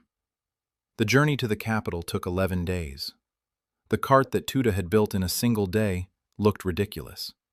A wooden counter on 4 wheels made from tree stumps, an axle made of an iron rod, a leather canopy on top. On the counter were jars of ointments, bundles of bandages, 3 knives, 4 spools of thread, a mountain of decoction, and a birch bark book. Ethan pushed the cart along the road. Marcus walked on the right, without armor, without a hero's cloak, in a simple shirt with a sword at his belt, because a road is a road. Sora walked on the left, gloves on her hands, eyes on the horizon. Haven walked in human form, a hooded cloak, an ordinary girl. Almost. If you didn't notice the snow melting at her feet. Grum walked behind, no axe, empty-handed, fists clenched, Evelyn beside him. Mina flowed along the ground next to the cart. In the sun, she was almost transparent, a shadow from a cloud, and she flashed blue. 7 former craftsmen from Marcus's joined them. They couldn't go back to the guild, not after what had been said in the clearing. 14 in all. The first 2 days passed without incident. The road through the forest, silence, birds, wind. Ethan stopped every 2 hours. He checked the cart. The wheels creaked. The axle bent. Ethan had made it in a day, and it was a miracle it was moving at all. On the third day they emerged from the forest, an open field. The road wound through the hills. On the fourth day, a patrol spotted them. 5 riders from the guild. They stopped and watched the procession. A man with a cart, a former hero without armor, a beastmaster, a goblin, something glowing on the ground. The patrol didn't attack, didn't stop them. They looked and rode off, to report. On the 5th day, people began to appear along the road. Peasants from the nearest villages, merchants, travelers. Everyone stopped and watched. A procession of 14 creatures with a wooden cart in the middle of the imperial highway. Some peasants stepped aside. Some did not. A boy of about 10 ran up to Mina and asked what she was. Mina glowed and whispered that she was Mina. The boy laughed. His mother pulled him away by the hand. On the 7th day, they passed through a small town. The guards at the gate exchanged glances. They let them through. Not because they were allowed to, because they didn't know what to do. A man with a cart. He's a merchant. Merchants are allowed through. What's on the cart? Ointments, bandages, nothing forbidden. And the goblin. He's his assistant. The guards shrugged and let them through. In the town, Ethan stopped in the square. He parked the cart. He laid out his wares. Not for sale, just for display. People approached. They looked. Ethan explained. Ointment for inflammation, a knee brace, gloves for burned hands, a knife for a 3-fingered hand. People listened, some with interest, others with disgust. One woman approached and asked if he could look at her hand. Arthritis. Her fingers wouldn't bend. Ethan opened his mouth to explain that his products only worked for monsters. Then he closed it. He looked at the woman. He took her hand. He felt her joints. He showed her 3-finger exercises. He explained how to make warm salt baths. The woman listened. She thanked him. She left. Ethan didn't sell her anything. He couldn't. A limitation. But he helped. With his hands. With words. With knowledge. Without magic. Without a system. Just like a person who knows what to do when another person's fingers hurt. On the 8th day, a wolf joined them. A young one. The same one with the splint. The splint had long since been removed. The jaw had healed perfectly. He emerged from the roadside bushes and walked alongside Groom. Groom glanced at him. The wolf glanced at Groom. They walked on. On the 9th day, the capital appeared on the horizon. Cadenhall. A fortress city. Walls 20 meters high, towers, spires, guild flags on every corner. The silver towers of the Inquisition towering over it all. Ethan stood on the hill and watched. The city where they decide who is a monster and who isn't. Marcus stood beside him. He said they wouldn't let them in. Ethan said they would. He's a merchant. He has a stall. Goods. An E-rank token. The law allows any guild member to enter the capital. Marcus said the law doesn't provide for a goblin with a wolf as an escort. Ethan said the law provides that a hero may bring captured monsters for evaluation. Not dead ones. Alive. To demonstrate to the council. Article 9, Paragraph 4. He had memorized the guild's charter over 2 years, the only book in his former barracks. Marcus looked at him, shook his head. On the 10th day, they approached the gates. Guards, 20 men, a B-rank commander.